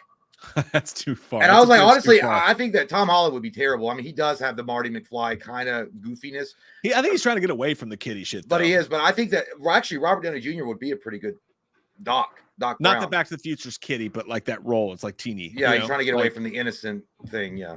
That's why he's making out with dudes in the fucking club and shit and getting his dick sucked. It'd be fucking Hopper from Stranger Things and one of the Stranger Things kids. But yeah, at the end of the day, are they going to have a DeLorean? Are they going to set it in like the 1990s and then have a DeLorean? It wouldn't make sense. They're probably going to. The fucking time machine would be a goddamn, Acura. They shouldn't do it. And you're like, fuck it. I just had a good idea for a fucking for a tier listing that we should do one day. We should do what? all trilogies, like the entire trilogy though. Like each, like where do you rank The Godfather, the whole trilogy? Where do you rank Teenage Mutant Ninja Turtles, the whole trilogy? You know what I mean? Like, there's actually 10. Yeah. Well, yeah, you'd have to do the original because the Turtles got 5 live action movies. Right, but like I mean, like it was a trilogy. They're not like sequels to those movies. They're a completely different entity. Yeah, and you know what? And just despite the cocksuckers that defend that movie, Ghostbusters would be a trilogy. Fuck the 2016 Answer the Call shit. You could have sex with Paul Feig's ego and your bullshit. Imagine if that was the third movie in that trilogy. It was almost, and then thank God Afterlife came out. I don't like it, Richard. Cameron wagers. I wager that I'm gonna have sex tonight with myself. It's like I'm touching myself. Oh shit, dude! We were talking about. He's got Christopher Lloyd from Dennis the Menace as his avatar when he spits up beans. Oh damn! Look at that fucking 6 degrees of Kevin Bacon shit. He says, "You've been thunderfucked." It's 1-0 in Patreon. I didn't realize that was your name. That's an amazing name. Ironically, that's what happens to Aaron Rodgers. He came out to fucking Thunderstruck and got thunderfucked. Holy shit! It's your fault, you know, his Achilles snapped because he had all that weight of the bullshit money that he doesn't deserve on his back. And he was doing power squats and he just snapped his Achilles. But my Chargers 0-1, are they a sucks my butt, Steve? No, dude, they played the Dolphins. Dolphins gonna be fucking good, and they put up a good fight. So I think they're gonna be the same team the Chargers always are. Slightly underwhelming for how good their roster is. Unfortunately, I hear that Phillip Rivers is a real stud out of San Diego. Go get him. It'd be funny if he came back, but no, they got Herbert. He's a stud for sure. Grease fold, get in that fucking grease fold, son. Right there, fill it up. Hey, Mike J, Huffy versus Murray bikes as a kid. Oh, Huffy, dude, Huffy. I don't remember. My shit was it just said mountain bike. I don't know the manufacturer. Mom just got it for me. I remember it was like a 5-speed. I was like, this shit's badass. But that's all I remember. I actually don't remember Murray. I only remember Huffy. That's why I just went straight to I remember Huffy because I saw in movies kids riding around on Huffy bikes and they look cool. But I don't think I had a Huffy. Dude, the craziest bike I ever had, those motorcycle bikes back in the day. They weren't actually motorcycles. It was the dumbest shit ever. All I did was put a couple pieces of plastic on it to make them look like motorbikes. Remember these? They had like the number like 3, and you'd have the thing that went over the plastic. I thought it was so cool riding around those things. But it's a fucking sweet car. Your car's a bed. Yeah, but it's a fucking sweet car. No, I remember I had a race car bed. Well, I remember having those that bike though, and you would crush up a can and you'd put it in the back spoke so it would make it sound like a fucking motorcycle. Yeah, and you'd pretend like you were being like cops and shit. I don't know. It's good shit, man. Good time. Little did I know that real cops would show up and arrest my ex-wife, but I didn't know I was role playing. It's crazy, dude. Like, it's fucking wild that after all the serial killer shit that went down in the 70s, that in the 80s and 90s, our parents just let us ride our little bikes around anywhere. Didn't even keep track. I wasn't allowed on the road. Be home at dinner. I don't give a fuck. I wasn't allowed down the road at all. Like, we were allowed down the driveway. No, we weren't allowed on the fucking road. Mom would have skinned my hide with a fucking switch if she'd seen me. Because that's why we always we would like go up the actual road up that hill, and then we'd have to like come back really quick. Because if Mom ever looked out there and saw us, like, she's like, "Where are you boys?" Like, we were down there by the creek fishing. We weren't up the road. She's like, "You all boys were up the road. Now go home, Mike." I'm like, no, I don't want to. I'm gonna call your mom, tell her you were on the road, fucking hitchhiking and trying to offer your penis for love. Like, what? I never talked back to my mom once my whole life. She never got mad at me though. She would just say "you boys," and then might glance my way a little bit when she gave me the "you boys," including me in it. But she would usually just turn to me and she goes, "Now, Mike, do you talk to your parents like that?" Like, but then but she'd wait for you to go home, and then she'd be like, when we were driving in the car, because we'd like drop Mike off, and then we have to go back home. I'm like, when we get home, you boys have had it. And I'm like, and then you're just sitting there, and like it feels like you're literally walking, dead man walking, like to the Green Mile. Like, you got to take that whole fucking trip back to the house, and you don't know what's gonna happen. You can either get a switch, or you're gonna get like fucking. You got to go to the room and like have no TV. I don't know. And WCW Monday Nitro was coming on. You can't miss that. That was a big deal. Live. It's crazy. Before I moved to Kentucky, and there was like a lot of wide open spaces. I'm down to there when we lived in like the suburban areas, like the Virginia Beach and North Carolina. We just rode our bikes fucking everywhere, dude. We would go 6 fucking neighborhoods over. We hang out. They had a lot of houses that they were working on, unfinished houses that we would just hang out around. Nobody fuck kept track. Like, be home at dinner, or I'm gonna fucking call cops. And that was Who was your leader? Fucking Rufio from Hook. What were you roughly doing? Just riding around? It was wild. Nobody gave a fuck. It was weird. So you're the ones that supplied the Lost Boys with pure meat. I'm not like that with my kids, man. I'm like, I'm watching you, and you will die. I'm not saying it's different. Well, actually, it is. I mean, not by my hand. It feels like it was a lot more tamer back then. I mean, it's just crazy shit now. Yeah. Like everybody's out there doing TikTok challenges and like filming their buttholes and putting it on the internet. I mean, they were doing that back in the day with Polaroids, not fucking internet. I found a stack of Polaroids once at a rest stop, and it was some dude who looked like Mario. He had the mustache and he was balding, and he was like fat, and he was like wearing girls like dresses and shit and like high heels. And it was like just picture him by the pool, like spreading his junk out, and picture him just standing in the mirror. And there was like 10 Polaroids of this like dude who I guess gets his rocks off of taking pictures of himself. I don't know why, but when you describe that, it sounds like Jack Black. Like something Jack Black would do. Yeah, except for he looked like BTK. So he actually probably, I should have kept those. They could be worse. They could be like trading cards at this point. He should be a spokesperson for Coors Light. Yeah, I put those in the fucking glove compartment of my Jeep for the longest time. And I was like, I hope the wrong person doesn't find those because that's going to be hard to explain. Oh, I think you put those in your glove compartment, the pictures of this naked fat man with his dong hanging out? Yes. Oh, just on a lonely night. I don't use this for jack off. Yes. Go. I'll be like, hey, man, want to see some crazy shit? Might go to a secluded area where like an elm tree is like hiding him from the shade. You're like, okay, me time. And opens the glove compartment and you hear that. Oh God! This was senior year of high school because we were on our way to that Seether concert that they were having at Churchill Downs. But I wonder, like, if my parents ever saw that. Like, I'm just gonna put this back and never speak of it again. It's like, oh, Mike found love. This must be his boyfriend. Fuck. Kyle says, "Hey guys, been looking forward to Saw Kills. Just at work flipping Saw Kills. I like it. Just at work flipping burgers and pizzas. Thoughts on Blue Beetle? Jay, how you like Starfield? Well, I'll get to that, but Blue Beetle, we haven't seen it, so I can't give my thoughts on it there, Kyle. Yeah. I do want to see it though. Honestly, it actually is an interesting movie to me, and I do like the lead actor from Cobra Kai. So, and he does look like the character from the comics, Blue Jaime or Jaime. I think it's Jaime. Hyman, I believe. No, it's not the Hyman. We're not talking about virgin sex here. We're talking about a human being.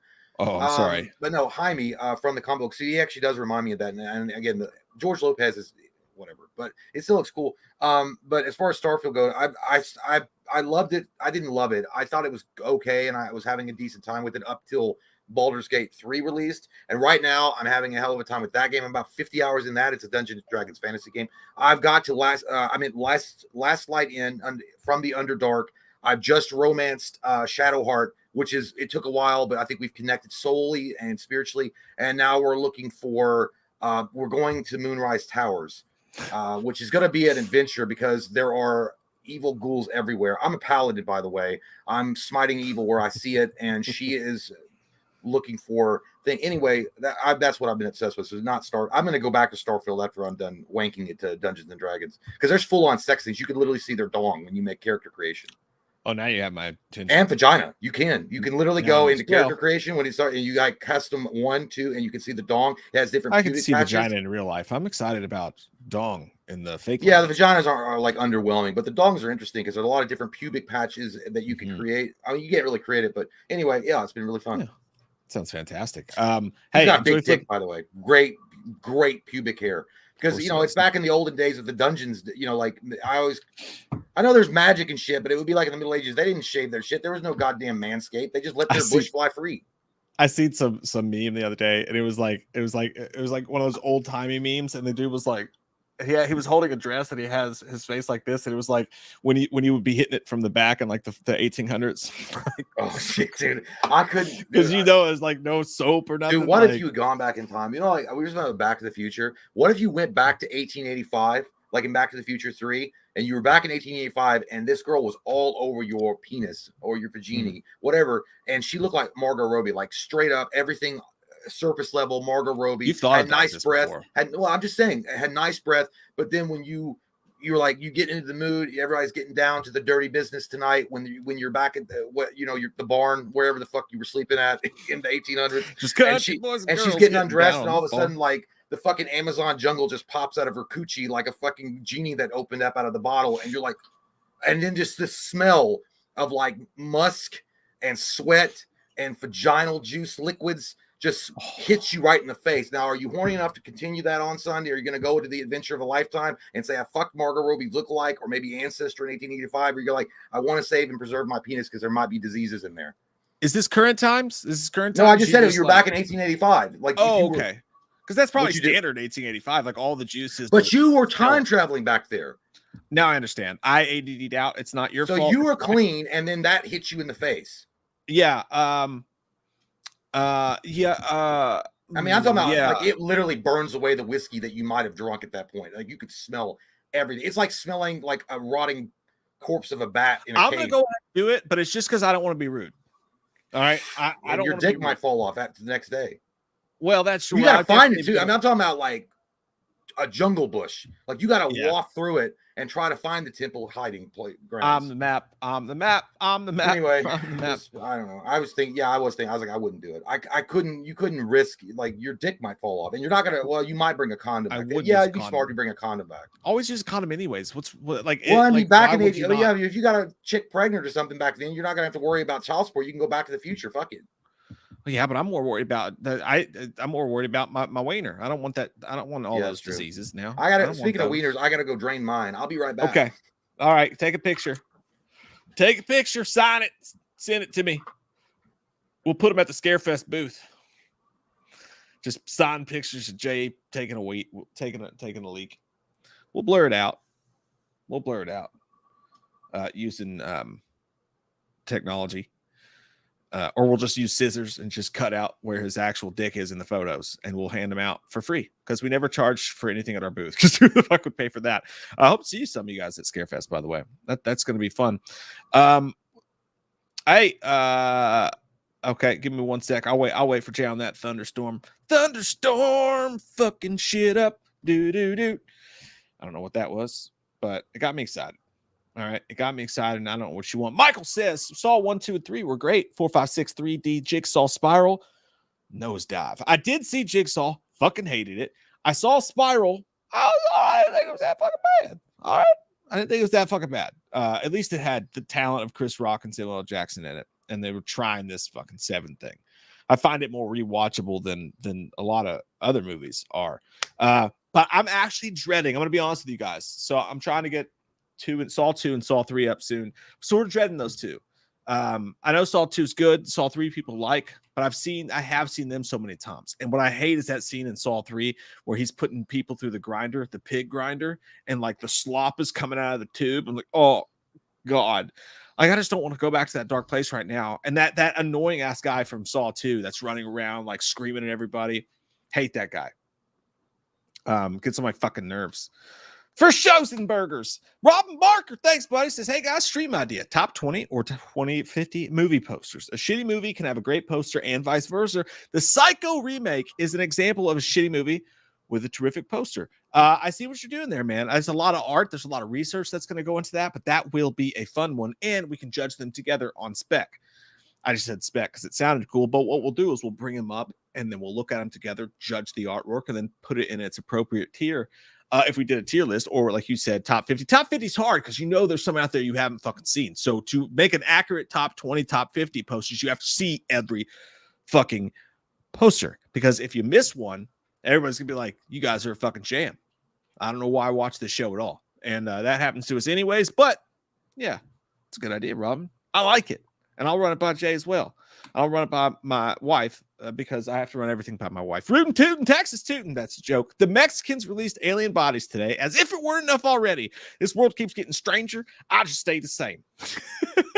We talked about it earlier in the show, Rootin' tootin'. We did talk about and allegedly it's faked, but I believe it. Those little fuckers look like Sour Patch Kids, man. They're cute. They're adorable. They're probably evil as fuck, but they look like Sour Patch Kids. And I wouldn't be surprised if one of them was outside my window just now because I thought I saw one and I almost shit my pants. It was just my dog's reflection because she looks like a little shitty alien. Hey, get the fuck out of here. Go on. Hella. Go. Jay's taking a pee-pee. When he's back, we'll go pee-pee, all right? Calm your fucking shit. I'd like to apologize for that outburst. Excuse me. Oh, my God. Legion said, I'm going as Leatherface, but as Tim McGraw for Halloween this year. I'm going as Leatherface, but as Tim McGraw. Leatherface technically can be Tim McGraw at the same time. You know what I mean? You never seen them both in the same room together, have you? Exactly. That's fucking great. Hey, dude, it's funny. I walked downstairs to tell April that I was vaping. not smoking cigarettes or anything, but I was telling her and then she had Halloween too on. I walked in at the perfect time. Loomis is like, it's the unconscious mind. We're all scared of the dark inside us. Then I was like, like I was standing there and I was like watching it, and then I was getting pulled in. I was like, oh shit, I gotta go back. Because you like walk in and you're not really paying attention to the movie it's on. You're like, I'm just gonna sit down. I was like, I'll just sit down for just a minute. And then now I'm missing it. Yeah, I know. While you were gone, since you've been gone. Oh, since you've been gone. I don't know. I can't remember how that song goes. Thunderstorm, but Donkadonk 9 says, wife and I are back together. Loomis and Chalice give me tips, I guess, on how to sustain this marriage. And I'll go first, and then I'm going to get up and I'm going to go take a fucking leak. But what you want to do is you want to stop sleeping with other women. That is key. All right. I can't do it. You can't do it, but you have to do it. I'm going to make this very simple for you. Are you done? I was not done. Oh, shit. I'll have you know. I always pull out when I'm done. So you'll know, because you'll feel it running. Disgusting. Yes, I know. I've seen your medical reports. Herpes everywhere. Spread like Jelly Ranch. And that's what you don't want. Now, giving your wife a gift on Halloween, good. Giving her herpes on her birthday, bad. Pretty simple. I got a doctor's conference I got to get to. I'll see you boys later. Have a good one. Good luck to you. I'm a doctor. Go to the drawer nearest you. Reach in. Open it up. Look for a hammer. And then smack yourself in the fucking head. You idiot. You don't need to get back together. You all obviously want right for each other for the first time. You don't try to tie the knot twice. Okay? It didn't work. Move on. Move on with your life. Don't look back. Like the TLC. Don't go chasing waterfalls. Just stick to the rivers and the lakes that you're used to. You idiot. Anyway, good luck to you. Hope it works out. Fuck off. Shit, you know what? Mike didn't tell me where the fuck we was. Oh, my God. Oh, my God. Hold on, guys. I don't know where we are. Where was that?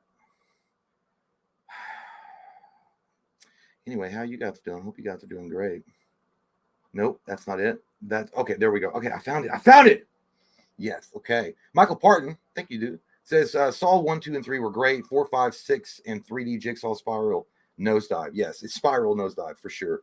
I don't think I think that it was a nosedive toward the end for sure. I think I remember liking the 5th or the 6th one. I don't remember. I think maybe both of them. I think they were pretty good though, honestly. But I hated Jigsaw. The Spiral wasn't good.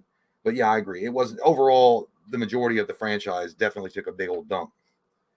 Robin Barker, thank you, says, hey guys, stream idea, top 20 or 20 or 50, etc. Movie posters. A shitty movie can have a great poster. That's so true.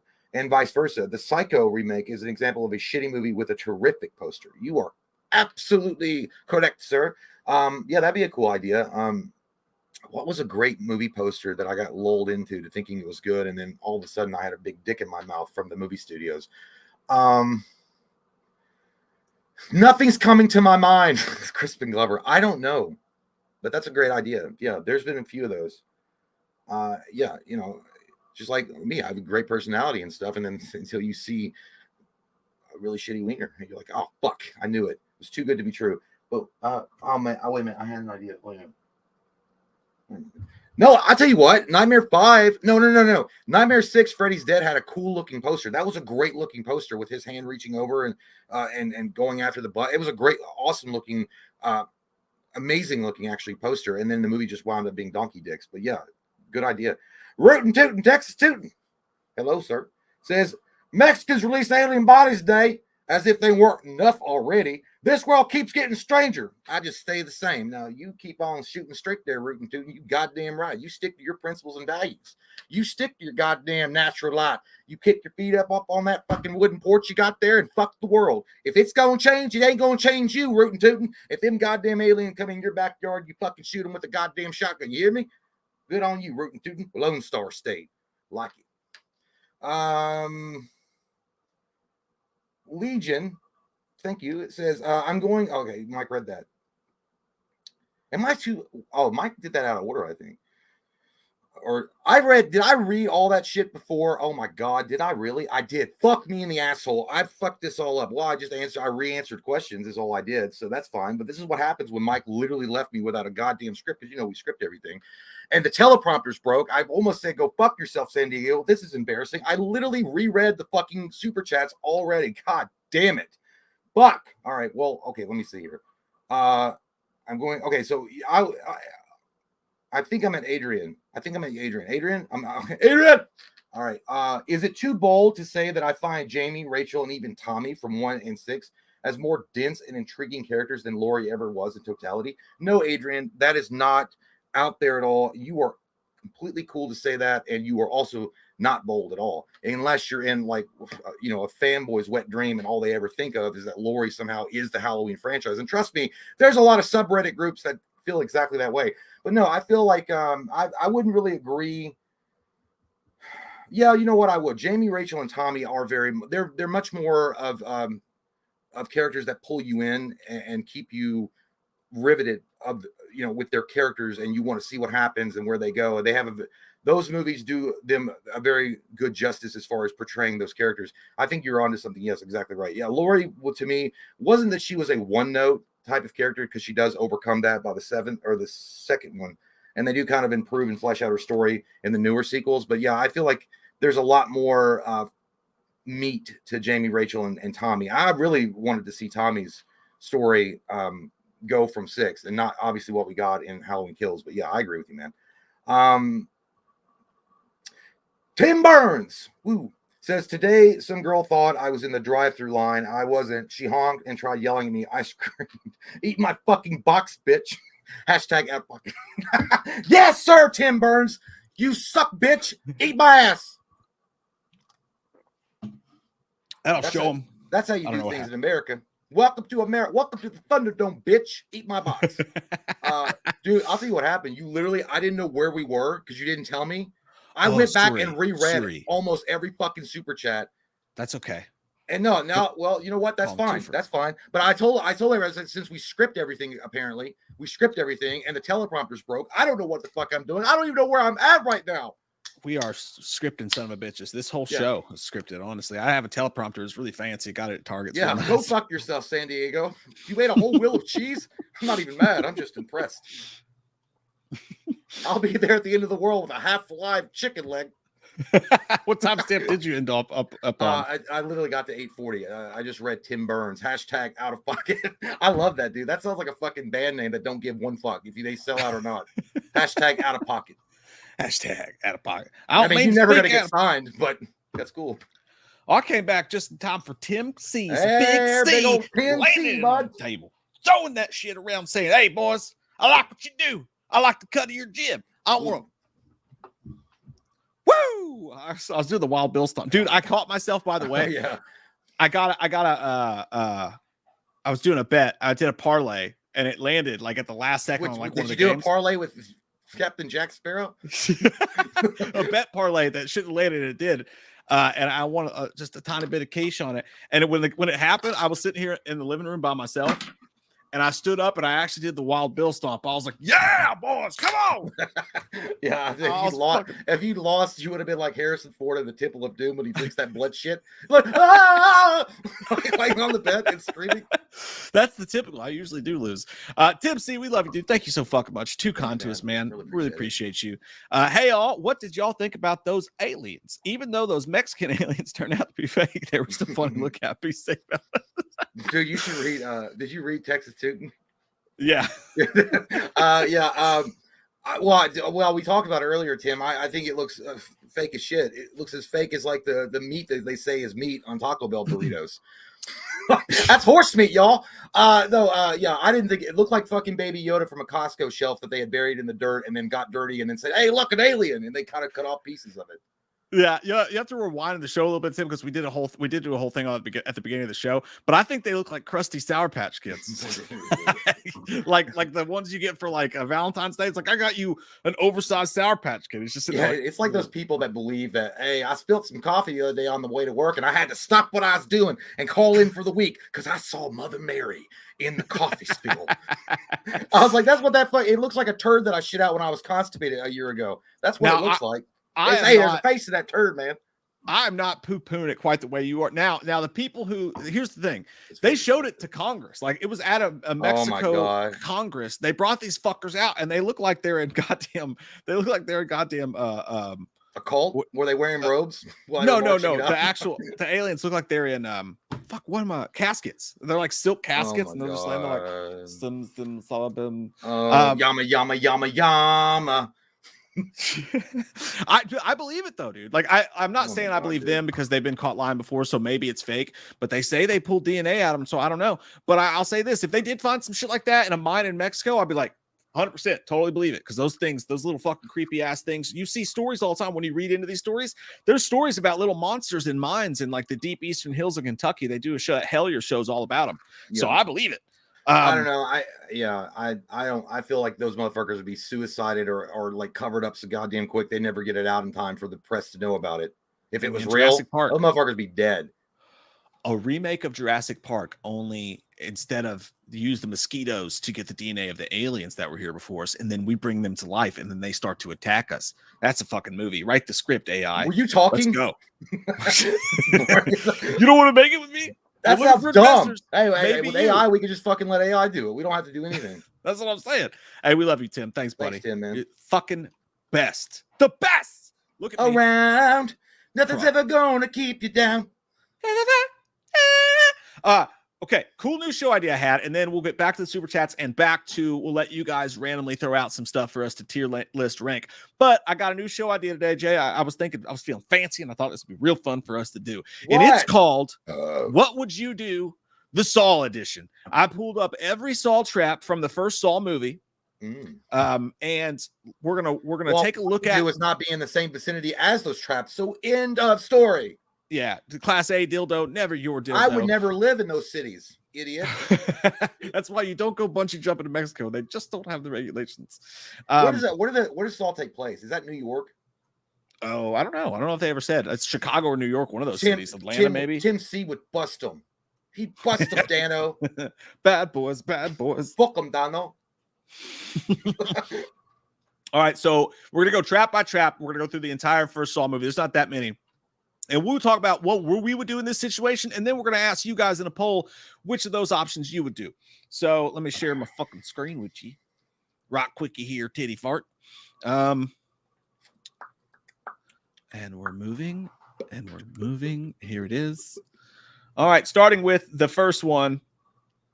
I know the scene. I mean, where he's all like cut up with the razor blades.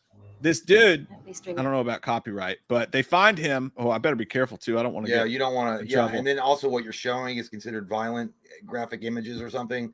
That could be another thing that could get us busted. Yeah, Danny Glover's just too handsome though. That's the problem. But okay, so maybe I won't show it because I should have thought this out more. But here's the deal. All right, in the first Saw trap of Saw, when they explain what Jigsaw is, what he does. They say there's this dude and he puts him in a cage, this big ass steel cage of barbed wire. And they're like, if you want to live, he's got to crawl his way out of it. But to do so, there's all this barbed wire and he's going to have to rip his flesh open and crawl through it like entrapment with Catherine Zeta-Jones. Zeta-Jones. She dips beneath lasers. And rip your skin off. And like, you're going to get out of there. You're going to be all fucked up. What would you do? What's your game plan in that situation? I would just cut the wire. You don't have anything. No. I know it's from Avengers. Like you're not the guy to make the A play. You're not the guy who's going to let the other guy crawl over you on the bar. So I would just cut the wire. I don't know. Well, the first thing I would do is reach behind my pants and see how loaded it is with shit, because I'm probably not getting out. And then I would just sit there and say, "Fuck you." I guess I'll just sit here and die. Yeah, he's got the tidy wire. I'm not doing that. Like there's no. This is like American Ninja on steroids. Fuck this. Like I'm not doing that. Like there's no so fucking you would just way. die. You're just gonna sit I'm there not gonna and because you're gonna die anyway. I'm not gonna have my shit all ripped to fucking shreds and then hang there like a fish on a hook, a little fish on a big fucking hook, just so they can find my body later. Fuck that. Oh, I'll just sit there. So yeah, you're just gonna tap out. Yeah, I'll just be fucking. Here's a question for and this is a question, sir. I'll have to ask you guys this because I don't actually, even though I just watched it, I don't remember. If he didn't do it and the timer ended, was he just going to get locked in there like a tomb and just going to die slowly? Yeah, because I think they didn't find him for a few months, or I don't know how long it was before they got tipped off. There's also a chance. You're telling me there's a chance that a miracle could happen and they could just, like, a bum could be looking for a place to take a dump. Maybe that guy, Mr. Crumps or whatever in the chat, is looking for a place to pee in the corner and happens to stumble in this area and then find me.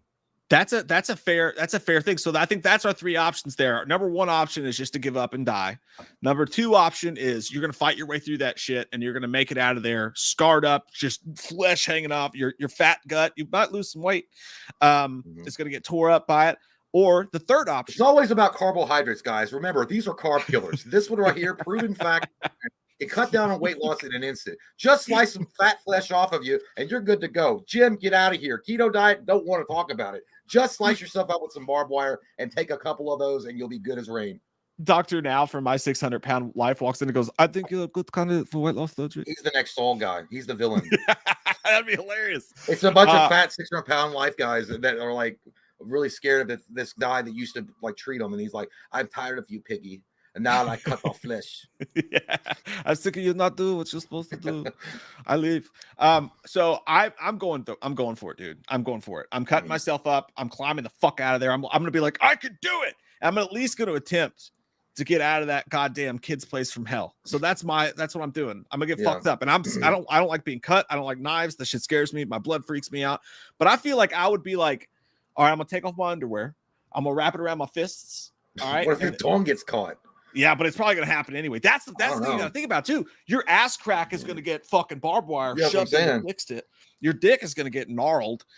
So maybe I won't take my pants off. Shit. I mean, you're used to sharpens metallic in your ass, so that's not going to really be anything new for you. But having your dong ripped on, that's a lot. I appreciate it if you stay out of my personal affairs. What if your urethra? What if you imagine one of those things getting caught in your urethra hole and ripping it off? God damn! You know what? There's probably an uncut version of Salsa where, like, yeah, we were going to show that, but then we're like, no, the test audience like, I don't want to see a penis falling in half.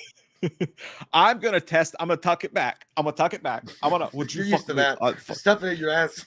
Yeah, I'm like, can I have some music, please? Can you throw on some Goodbye Horses? That's what I thought. I'm gonna tuck that shit back, and I'm gonna do some shit like this, and I'm gonna roll through there. I'm gonna get out. I'm gonna get out of that fucking trap. What do you guys do? Those are your three options. You're not gonna fight it like Evander Holyfield. These are goddamn barbed wires.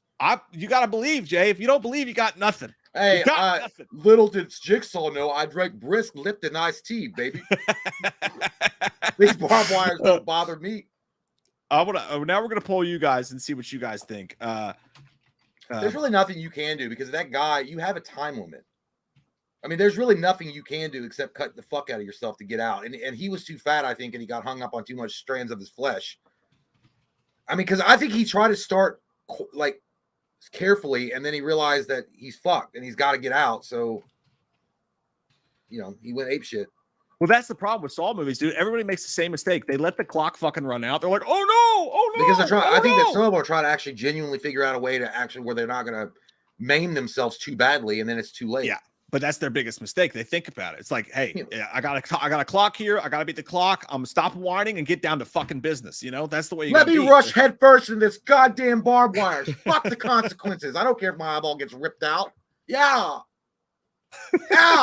So there's your three options for the barbed wire cage Saw trap. Are you going to attempt to crawl out?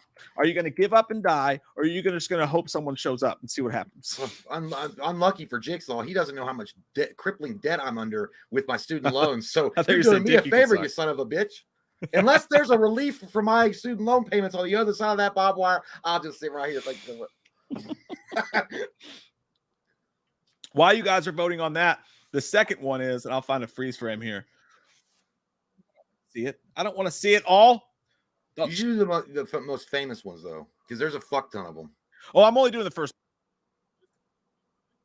The second is the flammable jelly, and that is one where you've got this guy on the Here, floor? I'll share my screen. Is with that the you guy guys. that he had to dig his key out of his belly?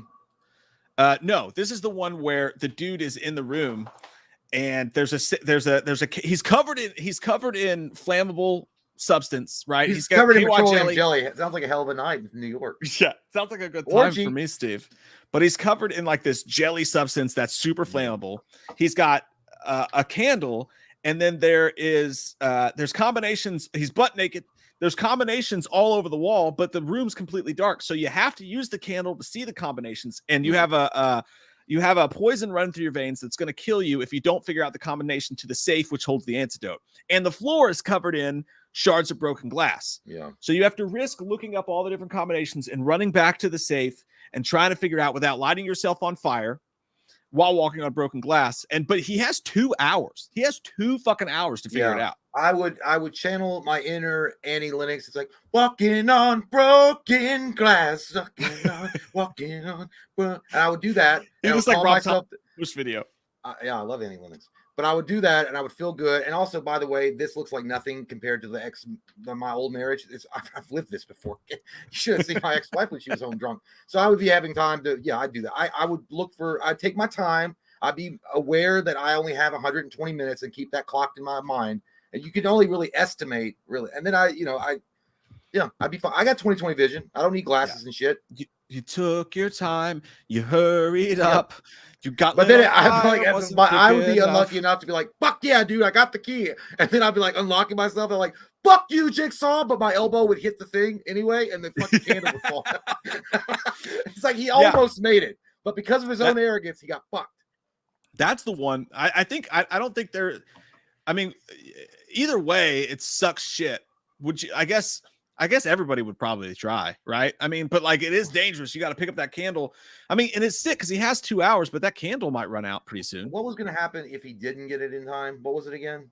What happens? He's got the poison run through his veins, so he would just die. I was going to say if it was like set up on a contraption that the candle was going to fall down anyway and burn him up, I would just blow the candle up like. Like your puzzle's over. No, I'm saying if it was designed that it would set me I was gonna get set on fire if I didn't get the combination. I forgot about the poison running through your veins. Oh yeah, I guess that's the question for this one. The real question is, do you just sit? Do you blow out the candle and just sit and let the poison kill you, or do you risk burning alive while walking on shards of broken glass? He rubs his dick in broken glass. Happy birthday to me.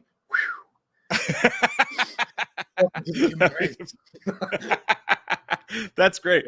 I think you got to try, right? I'd risk getting burned alive. That's way better. I think that's more doable than fucking the barbed wire thing. Yeah.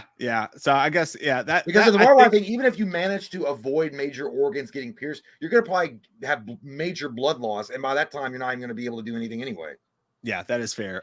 So in the case of the last one, what says you guys? The chat, when faced with the barbed wire cage saw trapped, 66% of you guys are fucking fighters, and you're going to try to claw your way out of there, regardless of what happens. 19% are just going to hope someone shows up and sees what happens, and 14% are just going to sit there, shit their pants, and die. You know what? You know what? The 14% that said that, they understand. Life, it is what it is. We need to reset anyway.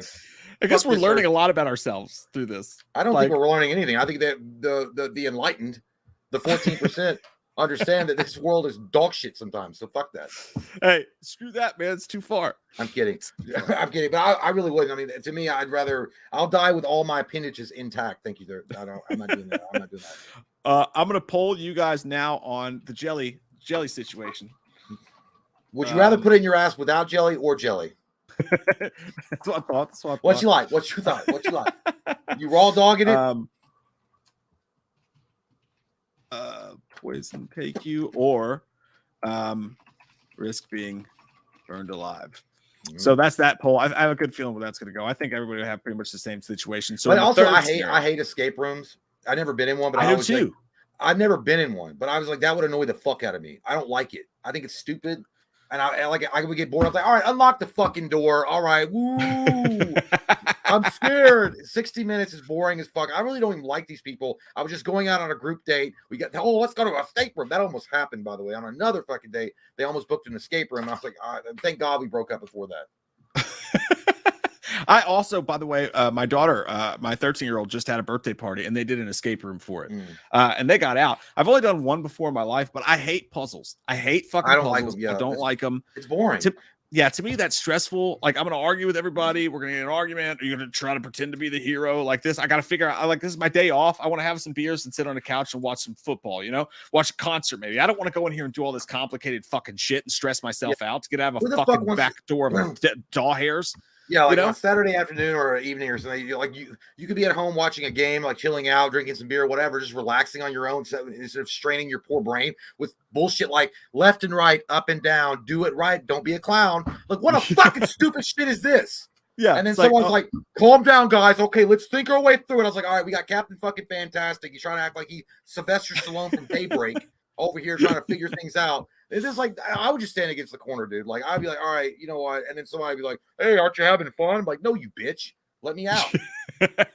Yeah. What if you got to take a dump? What do you got to take a dump? I want to relax. In our third situation, you got the reverse bear trap, a famous one. Basically, this one's really simple. She's on a very short timer, and this is a bear trap on her fucking head. And if she doesn't get the key by the time the timer goes up, it's going to rip her. It's going to split her wig, dog. And then there's a dude in the corner. He's allegedly dead. He's in the corner. He's on opiates. The truth is he's on opiates, and he's just knocked the fuck out, and he's like hung over his shit. Yeah. But she doesn't know that. She thinks he's dead, and the key is inside of his intestines. So the idea is here, she has to rip open his intestines with a knife to get the key to save her life. What do you do? I'm going full fucking demon and tearing that motherfucker open to find that goddamn key. I might even taste an intestine while I'm at it. It depends on how hungry I am. Because I mean, listen, hey, you taste good, dog. I was like, first off, all I gotta do is get the goddamn key and unlock that shit. Second off, he's a druggie. Fuck you. I don't like you anyway. Get off my street. Get off my street, you dark-skinned bitch. Clean up the town. Oh yeah. No, I really would. To me, it would be I would go vicious on that shit. Straight. Like monster.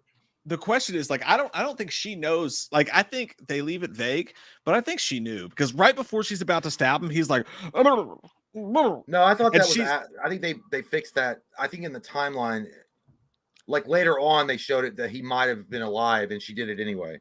Well, he was alive because they showed he was him alive. I mean, but he woke up, or I think they retroed that in or something. Okay, maybe that is true. So yeah, I think the answer is absolutely yes. I think a lot of us would lie to ourselves in that moment, like when he starts moving, be like, "No, he said he was dead." Fuck it, and just go in there, because at least you have plausible deniability, and maybe you're seeing things and you freak the fuck out. This is one I would. I don't know if I would do it if they were alive, though. I don't know if I could do it. Like, I'd say if they were dead, I could do it. But if they're alive, I don't know. I don't know. Maybe they were like a child. Look at my eyes. I'll live for you. I'll live for you. And then just slice that shit open. Yeah, I mean, yeah. I'm so sorry. Again, like that's a doable thing. I think that's a doable thing. I think it's much better than the barbed wire thing. For me, the barbed wire thing was all like an impossible. Like, didn't they talk about that in one of the Saw movies that there was no way really you couldn't get out of that? Hey. Both of you, quit it. Go on. Stop. Dogs are fighting in the kitchen. Pieces of shit. Living out here in the holler's rough. You gonna do it, dude? I gotta go check on my chicken coop later on. Oh, shit, fuck. All right, so in the case of the last one that we did, you guys said it's actually way closer than I thought. For Jelly Saw situation, 67% said that they would risk being burned alive, but 33% said, I'm just going to let the poison take me. I'm not risking. Some people have a lot more fear to fire and shit, especially a guy named Frederica Krueger. Yeah. Yeah. Frederica Krueger. Is that his sister? In the remake, it will be. Especially if we're going to go along with the progressive timeline. Gender inclusive, Krueger. Baby. Gender inclusive. All right. That's so, fine. Bear trap. Cut open the dude. Do you think that girl was hot? I thought she was extremely cute, dude. What's her name? The girl that Amanda Shawshank Redemption. Amanda Shanky Hart. Amanda Shaw. Amanda Shaw. Maybe that is Shaw. Amanda Shaw. Amanda Shaughnessy. Hackadoodle bear. Samsonite. I was way off. Yeah, she's always she's cute. I don't think she's. I see a lot of people like, man, she's so hot. I'm like, I don't really. I don't see think it that she's so way. hot. She definitely looks like a bitch that wouldn't take Culvers into a movie theater. Right. Yeah. That's the only mark at this point. That's where it is. I think the one is easy. Zep's situation, he basically he's like, you have poison in your veins. If you don't kill this mom and daughter, I don't think anybody would actually kill the mom and daughter unless you're a real piece of shit. What are you know what I talking mean? about? What, At the end, Zep, the orderly, like you find out that he's one of the victims too. So I think that's too easy. There's no point really going there. I judge you if you would let that happen to yourself. But here's a question. As the famous one, the Carrie Ells one at the end. If you're on the phone and you hear this guy like, hey, I'm about to kill your family, and then you hear a struggle happening on the phone, and you know you're locked in this tomb, and you're hold on, but you hear like the struggle and gunshots going off, would you be able to take a rusty saw and cut your leg off to try to escape? How much was I drinking? No numbness, just pure sobriety. A loved one, two of your loved ones are on the other end of the phone. You don't even know if you'll be able to get to them. Are you gonna try to cut your own leg off? No, I'll be like, I can get more loved ones later. I can have another wife and maybe another child. Maybe someone will come rescue me.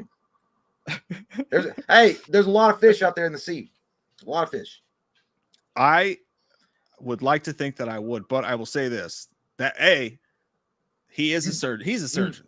You'd also pass out. Like that's what realistically, I thought too, there's no fucking way you'd pass out, and it'd be too late anyway. I'm gonna go with no. I'm actually gonna say no, and the only reason I'm saying, like, if I knew for certain that if I did that, I could save, like, my wife and my kids, I would do it, 100 times out of 100 times. But in his situation, I don't think I would have done that because you're gonna bleed out and die. Right? You can't get up and move. You're going to pass out and you're just going to die there. Or his ass makes it to the hallway. He's like, I'll get help. I'll get help. Don't worry. Don't worry. That's like trusting a crackhead to bring you your change back. It's like, I don't think you're going to do it. He had no idea where he was. He was just going to flop out into the street and then nobody was going to pay any attention to him and he was going to die anyway. So, and lo and behold, he doesn't even know that what's happening is real. Because back home, the cops are already there and they're safe. Yeah, well, so maybe I don't think Duty McBrown over there that has butterfingers hadn't acted like an asshole and dropped the fucking key down the. Or was it in the drain? It was in the tub, and he had no idea. That's another thing. Like, everybody says that fucking no, Jigsaw's actually not that bad of a guy. He is, dude. Like, he knew what was going to happen with that key. He knew, and also he was going to be the cause of the mom and the kid dying. He's a piece of shit. I believe he's a great motivator. Okay, he's like the Tony Robbins of our generation. No, I would say, he's clearly a murderer. He justifies it in a way that makes it where it's not technically murder, but it is murder. I mean, he's putting you in a situation where most likely you won't survive, and therefore will lead to your demise, and therefore makes you a murderer, at least secondhand murderer. I don't know. It's not like you actually pulled the trigger, but you gave them the gun and maybe they were suicidal. I don't know. You know what I mean? Like, it would definitely not hold up in court. Like, I wasn't doing anything, just making them be appreciative of their life. So I didn't really do shit. Look at Dr. Kevorkian. Okay.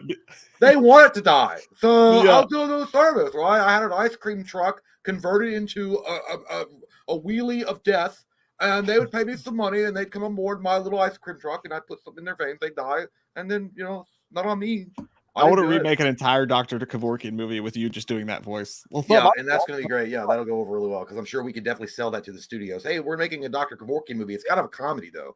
Hey, no one's tried that in the industry. A Dr. Kevorkian fan film. I think they did a Dr. Kevorkian movie. I'm not. I don't. You know who could be a good Dr. Kevorkian? Now, David Schwimmer would be a good Dr. Kevorkian. I don't know. There's something about that guy I don't trust. I can see it. I can totally see it. He could also be the new Tobin Bell of Saw. It's like, we were on a break. But no, he'd be like the wife, the hoe wife in Old School when she's like, I mean, I'm really sorry. Oh yeah. Speaking of hoe wives, Tom Spade's wife's a bitch, by the way. I just had to throw that out there from Hills. She's a fucking bitch. Oh, God, she gets on my nerves. No, dude, really from what happened in the last, not the last episode before last. Yeah. Yeah, I was like, you did that. You fucking did that to Tom. Yep. You bitch. Yes, you did. I'm not doing it.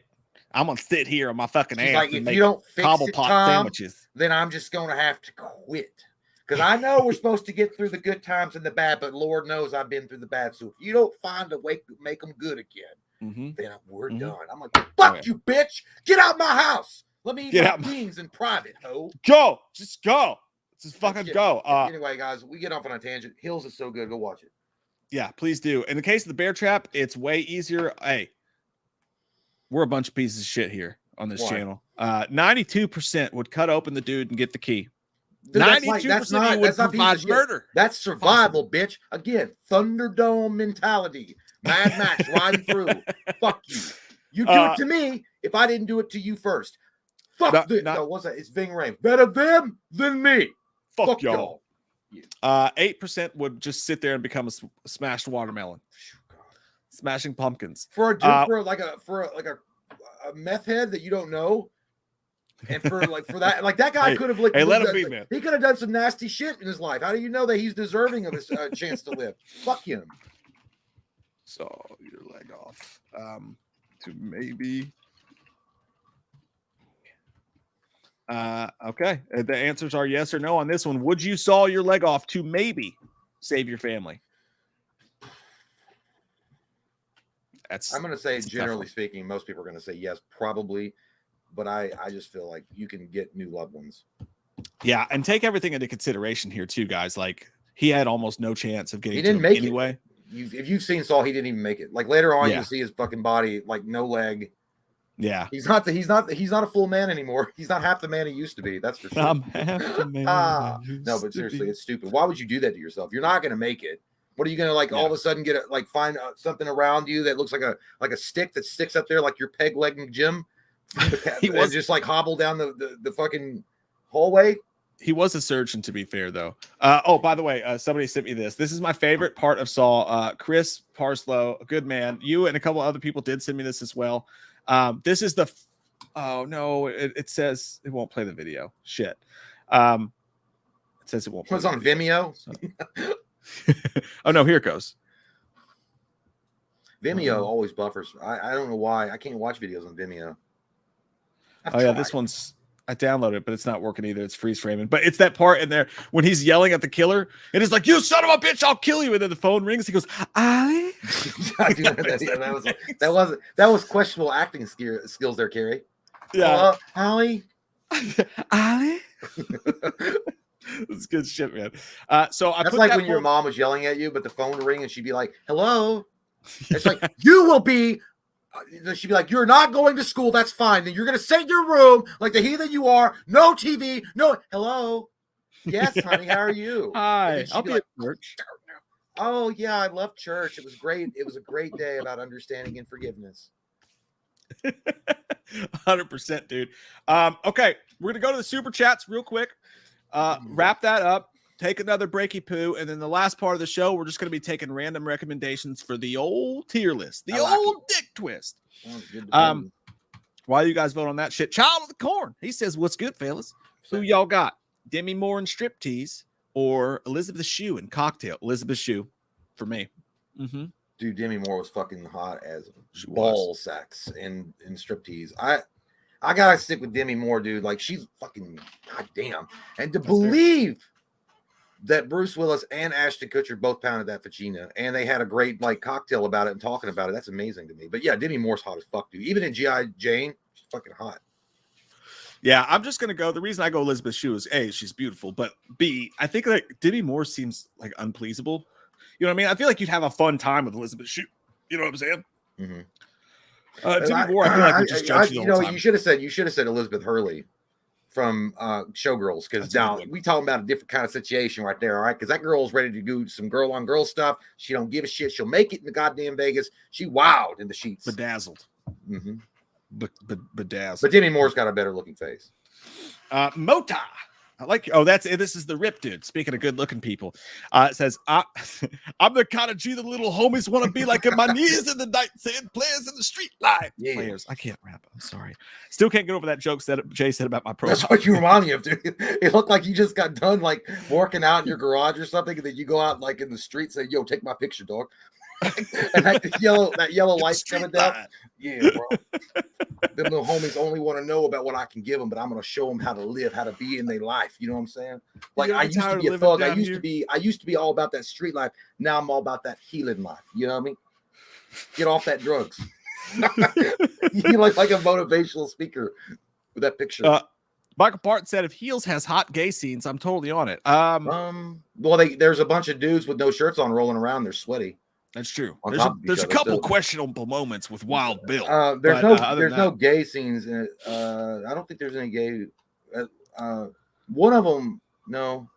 No, there's nobody. No, I thought one of them might have been questionable, but they're not.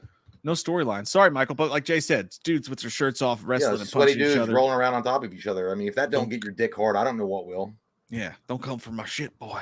Oliver Gonzalez says, fellas, when are we rating top 20 movies sex scenes? Ooh.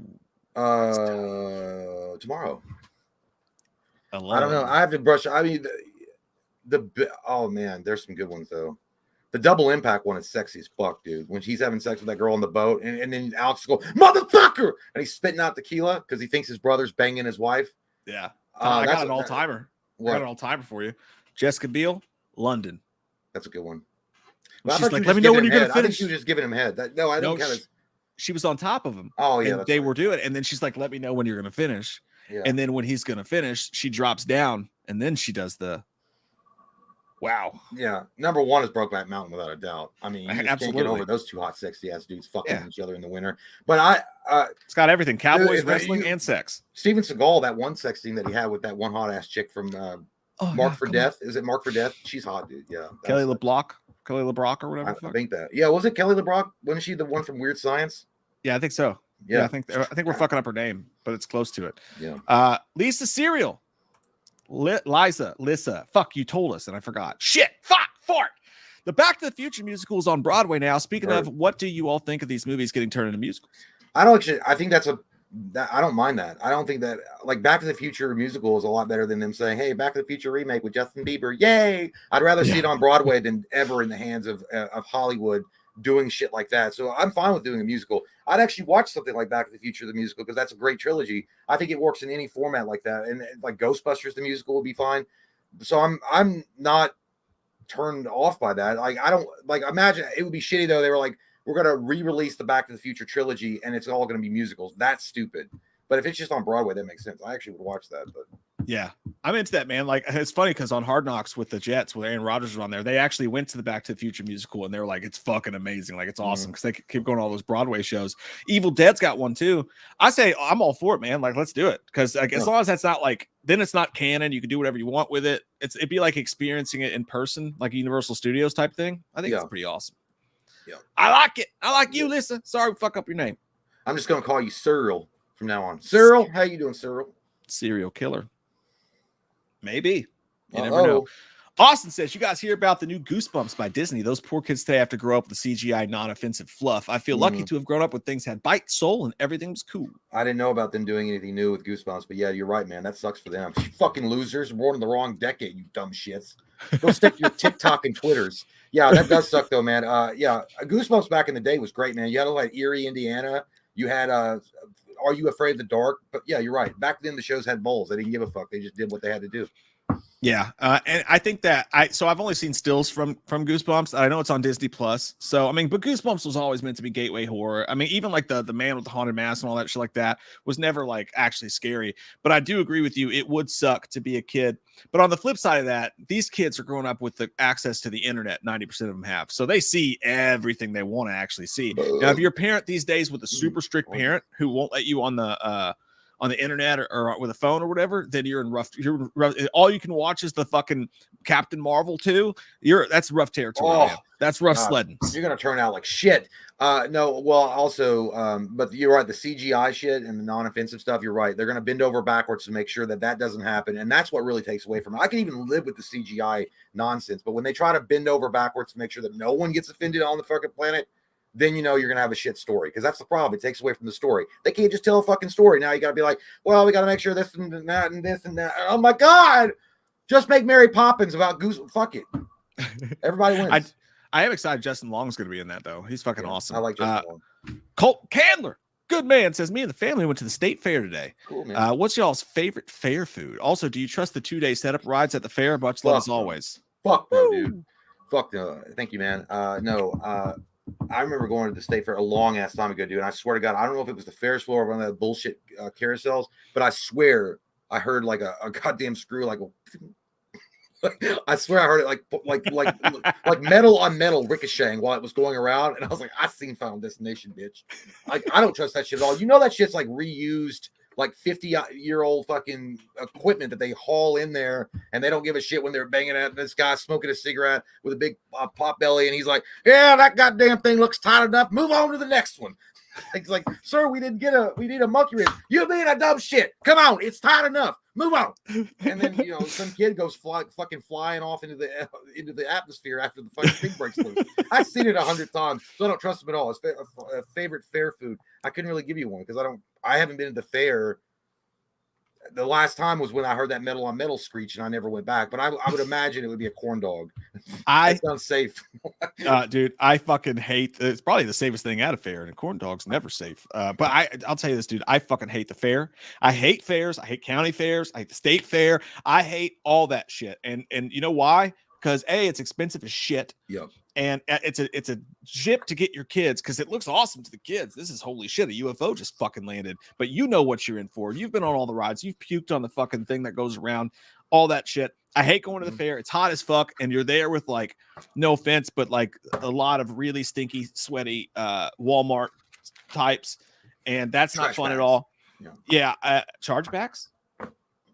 Say chargebacks. Trash bags. Trash bags. Yeah. I hate it. And also part of the reason is because I even hated it when I was a kid, to tell the truth, because I hate fucking rides.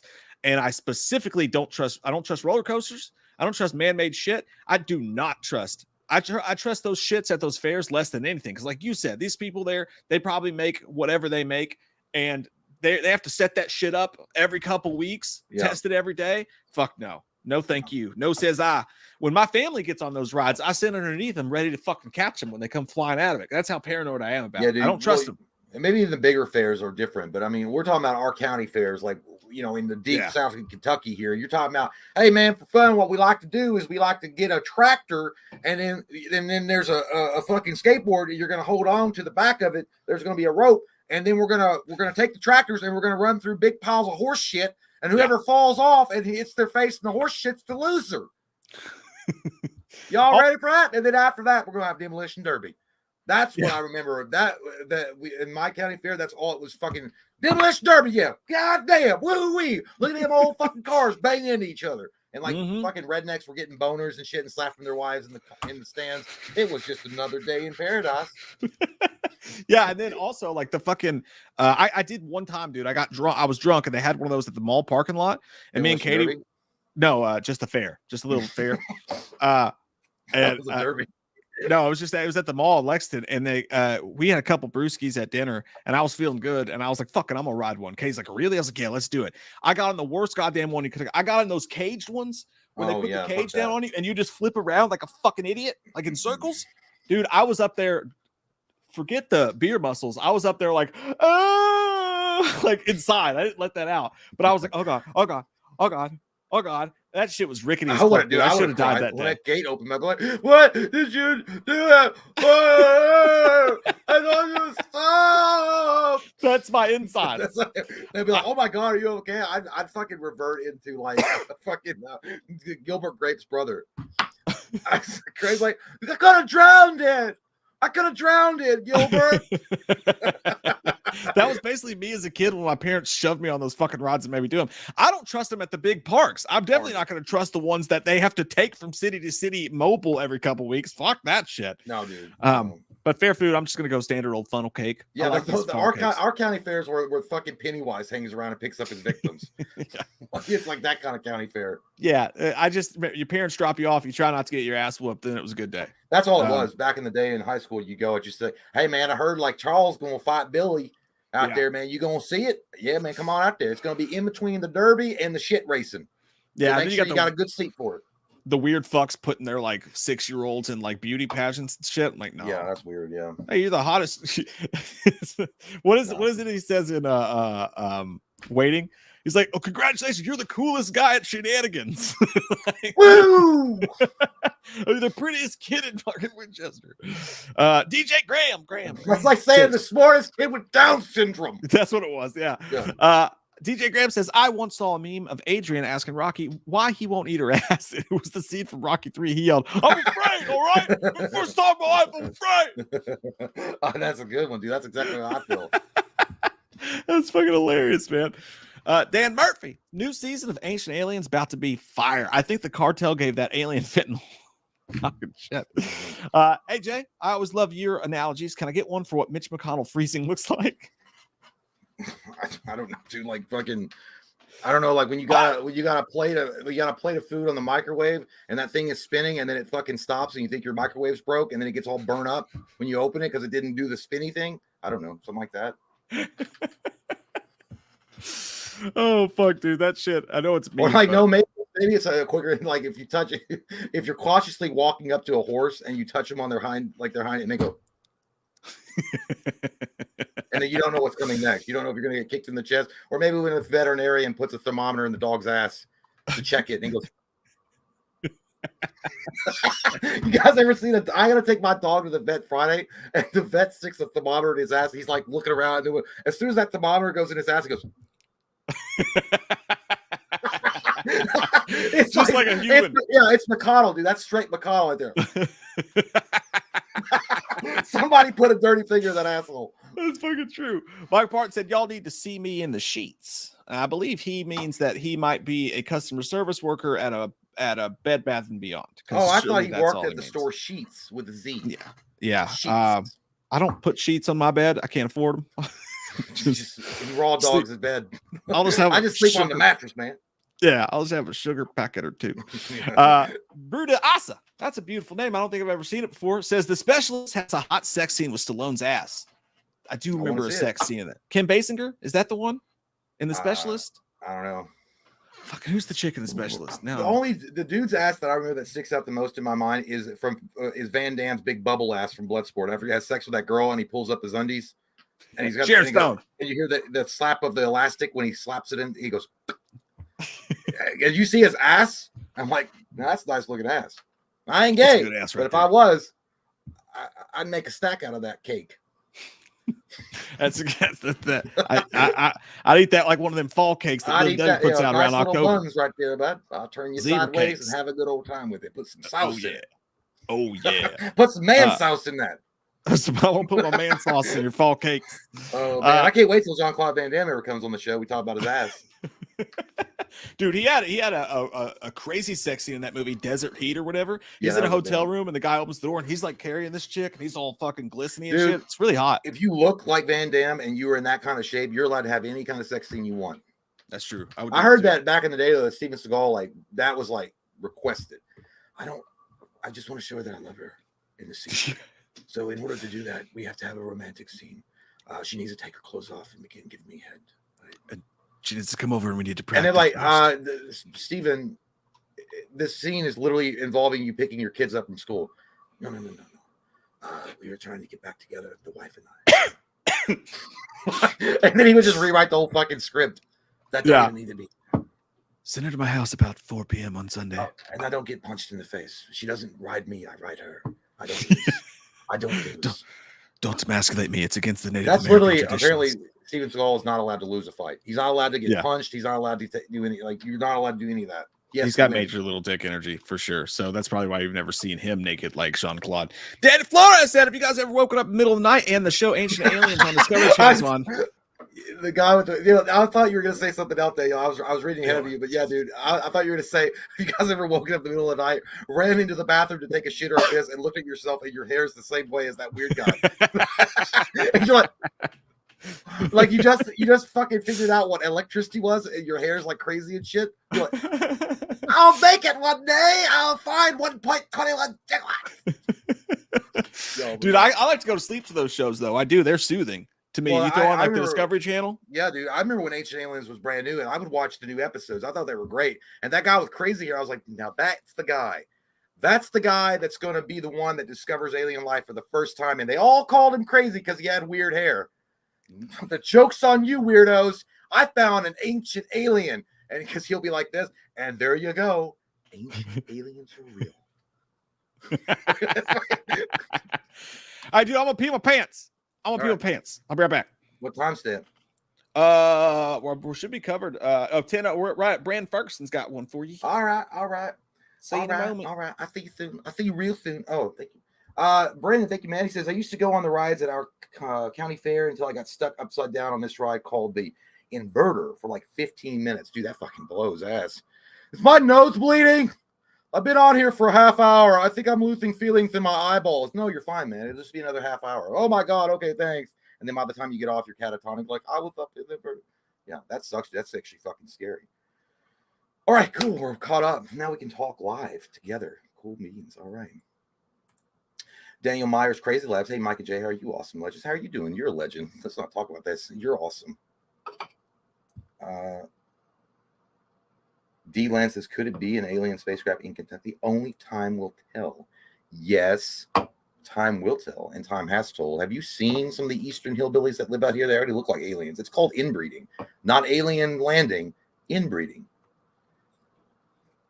Hey, Michael. Hey, Moda. D. Mitch says, Jay, got that special edition Spider-Man PS5 console. So double. Why don't you just brag about it, D? I can't afford it. I'm still paying fucking a firm loan payments on my PS5. No, I'm kidding. But no, that's great for you, D. I'm glad. It looks cool as shit. I thought about ordering the case thing to switch out on my console, but I can't afford the fucking. I'm not gonna just go out and buy a new PS5 just because it's badass and it looks cool. But I will say, interestingly enough, which kind of sucks because I got a PS5 and then I found out, like, I think it's this year. It might be this year, later this year, and maybe early next year. The PS5 is re-releasing. I don't know if this is true or not, but they're re-releasing a PS5 Slim. And I'm like, fuck, I could have just waited and got that because it is true. I mean, the PS5 is massive. It's massive. Sinister says, hey, Jay, how do you feel? Hey, Brian, about Gears of War. I think it's a great game. I thought the first one and the second one were awesome. I didn't really play the third and the newer ones. I kind of lost count of how many they had, but I thought they were great games. I thought they had cool characters. And I remember when Gears of War was coming out that It's a Mad World was playing. I was like, dude, this is fucking crazy cool. I was like, that would be an awesome movie directed by James Cameron if they ever did it, and they never did it. But yeah. Monster Pride. I can't afford it, Hobbit. I can't afford it. Gollum, you son of a bitch. G says this is true for the Slim. Yeah, see, there you go. I think I should have just waited. If you're thinking about getting a PS5, if you got the moolah for it, just hold up, hold on, hold your britches, pull it back there, hold the saddles. They're gonna come out with another one. So a slimmer one, a nicer one. Colton says, Jay, you gonna watch the next season of Yellowstone coming out in a couple of weeks? Nah, probably not, man, because I kind of fell off the Yellowstone wagon. I don't even know where I am anymore on it, and I don't know. I lost interest in it. I was really into it, and then I don't know if it was because I was confused on how to fucking watch the show because it was confusing what streaming network I was supposed to watch it on or what time it was coming on, and there was all this other stuff that I kind of fell off the bag or off the wagon, as it were.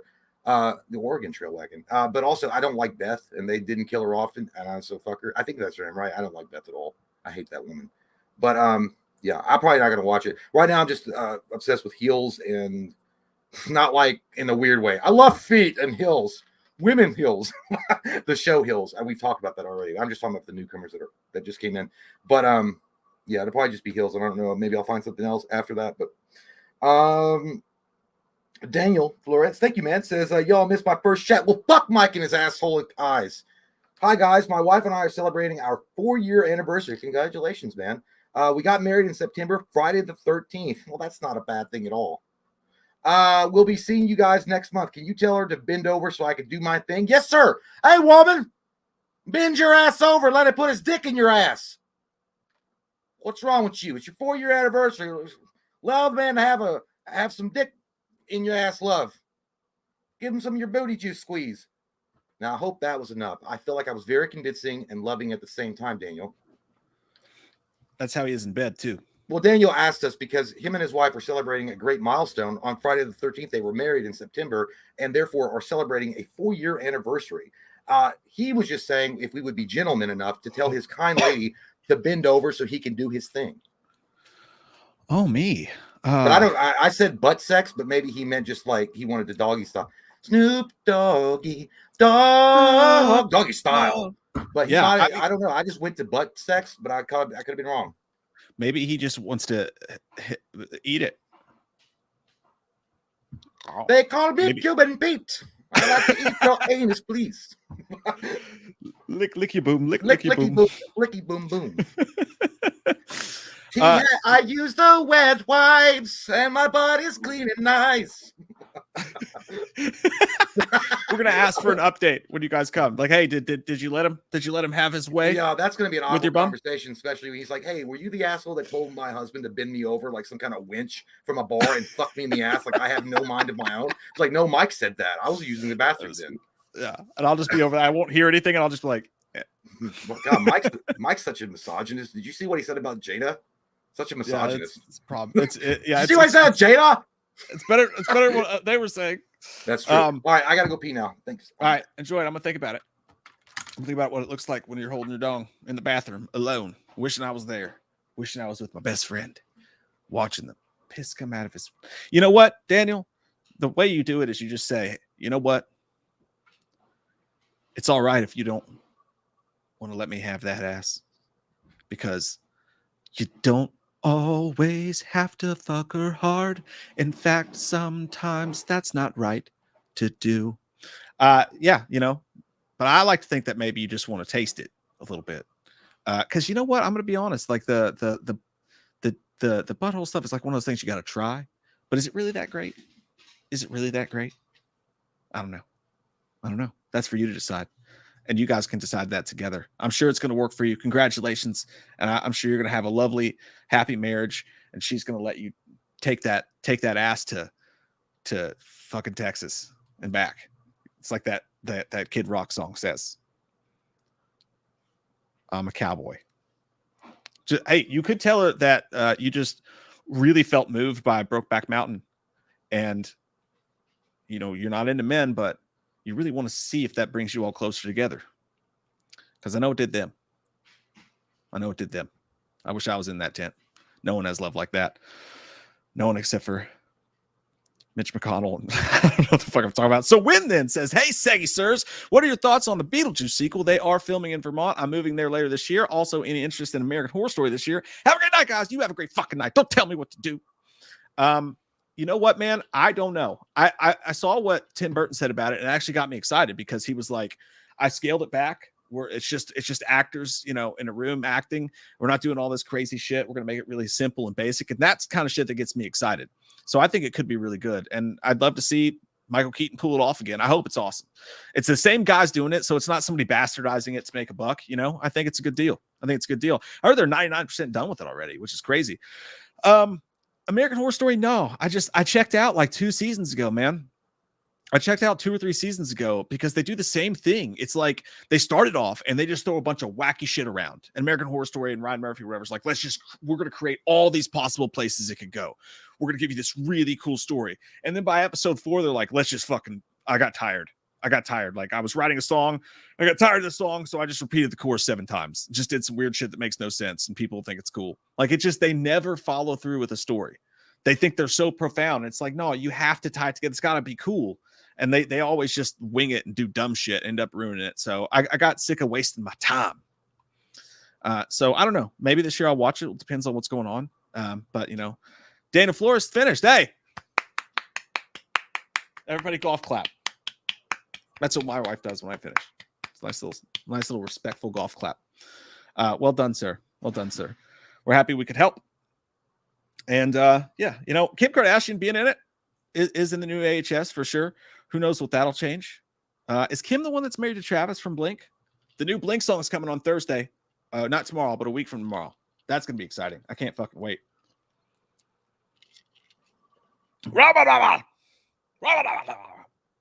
JTJS Custom says, hey, Mike, will you do the Hellraiser, Chucky, and Texas Chainsaw tier list and both do a part 2 cast and scream remake and assembly cut? Yeah, we will eventually do a tier list with the Chuckies, the Texases, and the Hellraisers in there. That is coming, just like all of us eventually, hopefully. Isn't that crazy? Everyone in this room will come at least one time between now and the time we leave this earth. Hopefully, as long as everyone says safe tonight. We're all going to come again. And it's a beautiful thing. Life is beautiful. That's called gratitude. That's called gratitude. Well, Willie, woo! Says Basic Instinct has multiple all-timers. Wild Things is number 1. All-time sex scenes as far as I go. Wild Things is number 1. That is an amazing one. It's a good one.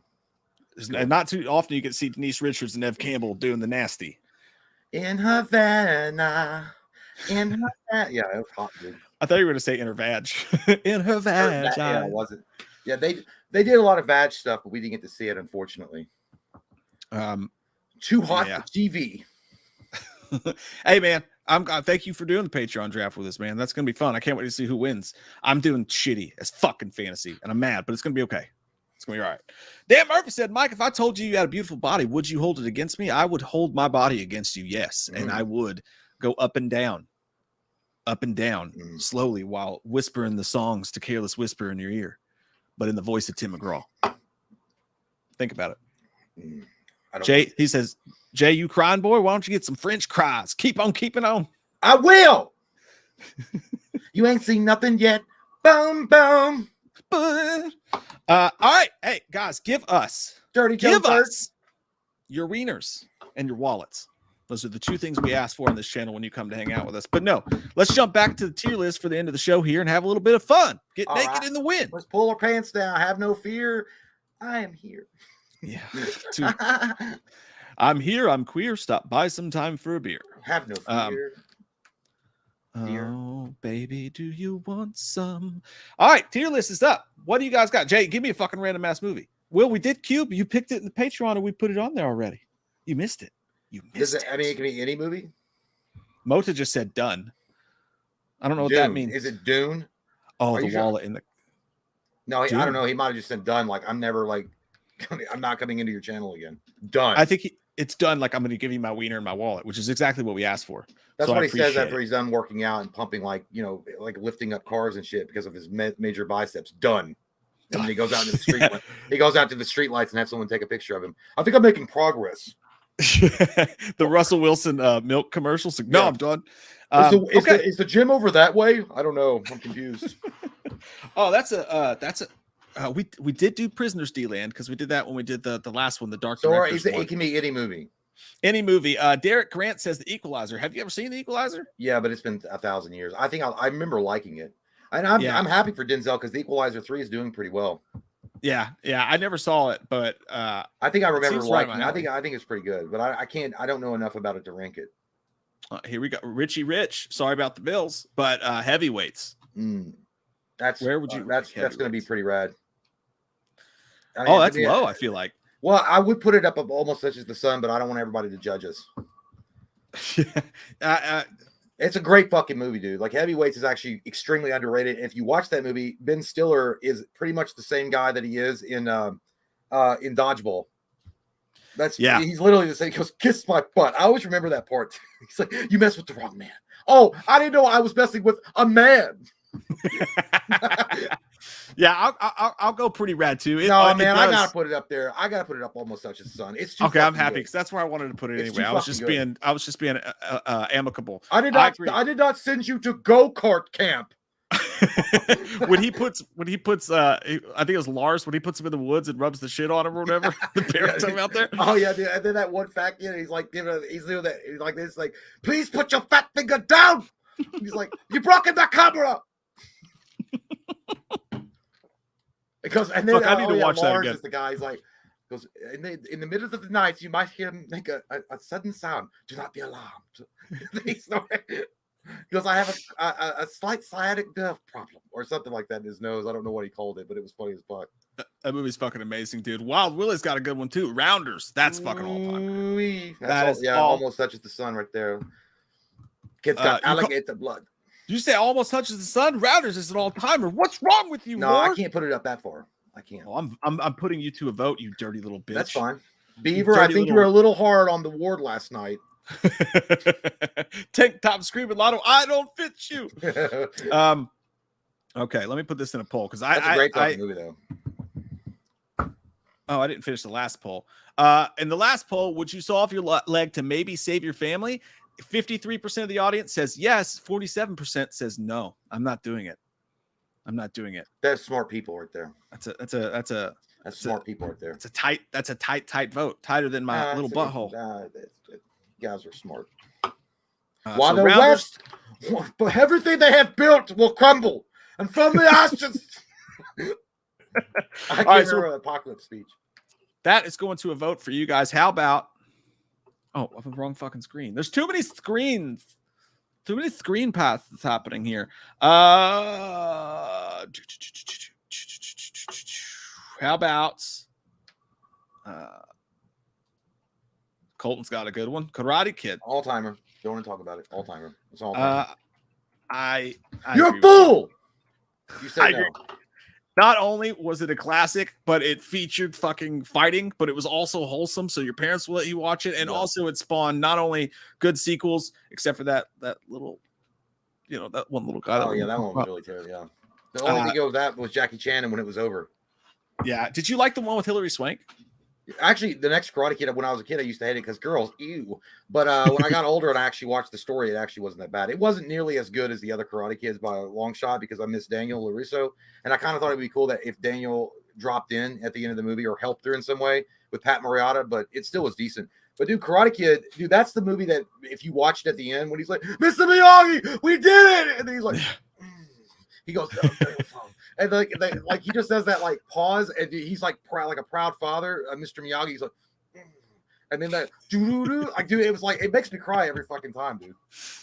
I also like, by the way, is a deal from Rounders like, pay that to man his money. He's like, I've been fucking you all night. Yeah. This is my club, and I'll splash the pot any fucking time I feel like. I agree with you. Karate Kid, inarguable. It's an all-timer. Not only did it spawn those sequels, but it spawned that fucking amazing TV show, which is also one of the greatest TV shows of all time. Coming back soon, I believe. Yeah, I think it's the last season, from what I understand. I don't know. It could. I think it is the last season. How about all three ninjas? Ooh-wee. Listen. I think I remember it more fondly because it was something I grew up with watching. I still think there's a lot of funny parts in that movie, but there's some really, really cringy parts in that too that just they don't hold up as well. I'll put it at pretty rad. I mean, just looking at it like in a new perspective and also objectively, I think as a kid it would be all timer, but like as an adult watching it, I think some of the jokes are it would be really, really funny when you were younger, but you kind of grew out of it. But it's still funny. He loves Emily. Yeah, that's just cringy as fuck. Emily. Yeah, but dude, you got. But there was like, hey, what time's school let out? I don't know. I never stayed till the end. I would actually go almost touches the sun still, just because the comedy's still funny, even though some of it's those cringy. guys are the burglars. Yeah, they are, and then also like the cool like effects that shit they did when they built those little the training things where they hit them and their eyes light up.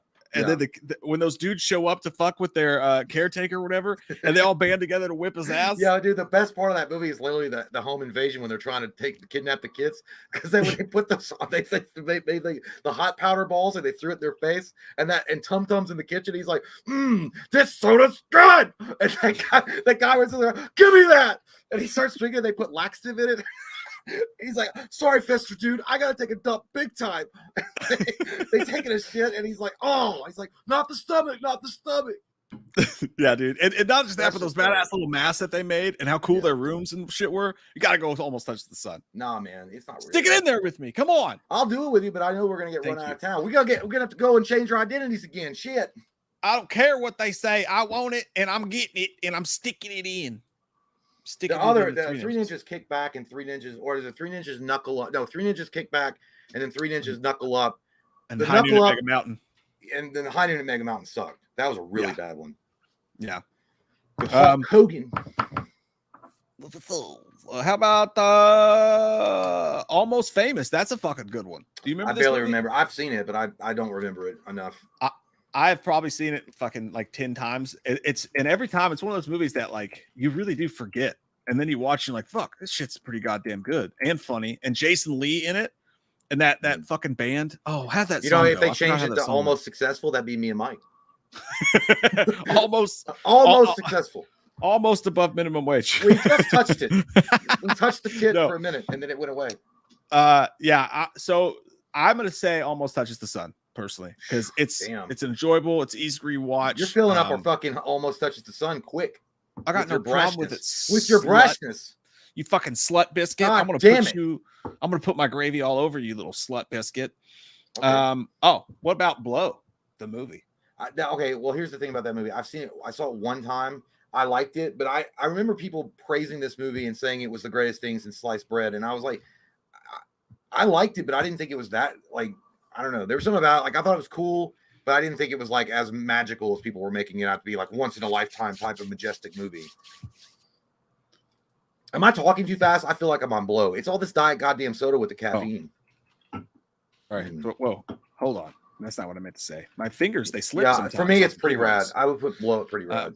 That's exactly where I put it as well, Jay. I do. I always thought it was a little bit overrated. I did think it was a little bit overrated, but Johnny Depp was badass in that movie. It's one of the few roles where he doesn't have a bunch of white makeup on. And it's like that scene in Once Upon a Time in Hollywood where he's like, Richard. He's like, if I got all this junk on my face, he's like, how's the audience going to tell it's me? He's like, that's the beautiful thing. They won't. That's acting or whatever the fuck it was. Well, not to mention that Johnny Depp is such a character actor that he actually carried that over when he was married to Depp. He was still playing that role because he was snorting it a lot. It's true. But I always thought it was sad. Like, you know where it's going to end. You know where it's going. It's all pretty predictable, but still a good movie to watch. I say pretty rad as well. I agree with you. Not bad. Not bad at all. I agree with you, you slut. Tombstone. That's not what you talk about. Tombstone, Haley. Yeah, I'll talk about Tombstone. You don't come into my club and mention the name Tombstone without bending a knee and showing the respect that they deserve. All timer, how are you doing, all timer? All timer. You don't even speak on it. It's like the pizza. You just I was just funning about. I wasn't. Well, bye. Stick 'em in. That's an all timer. I agree.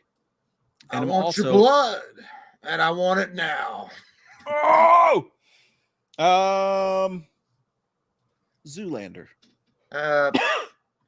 It's. I mean, I put it as pretty rad, to be honest. I mean, I liked it, but it's one of those movies that you got to wait in between to watch. I couldn't watch this movie several times a year. I have to. There's a lot of space in between that has to happen for me to watch it again. I do like it though.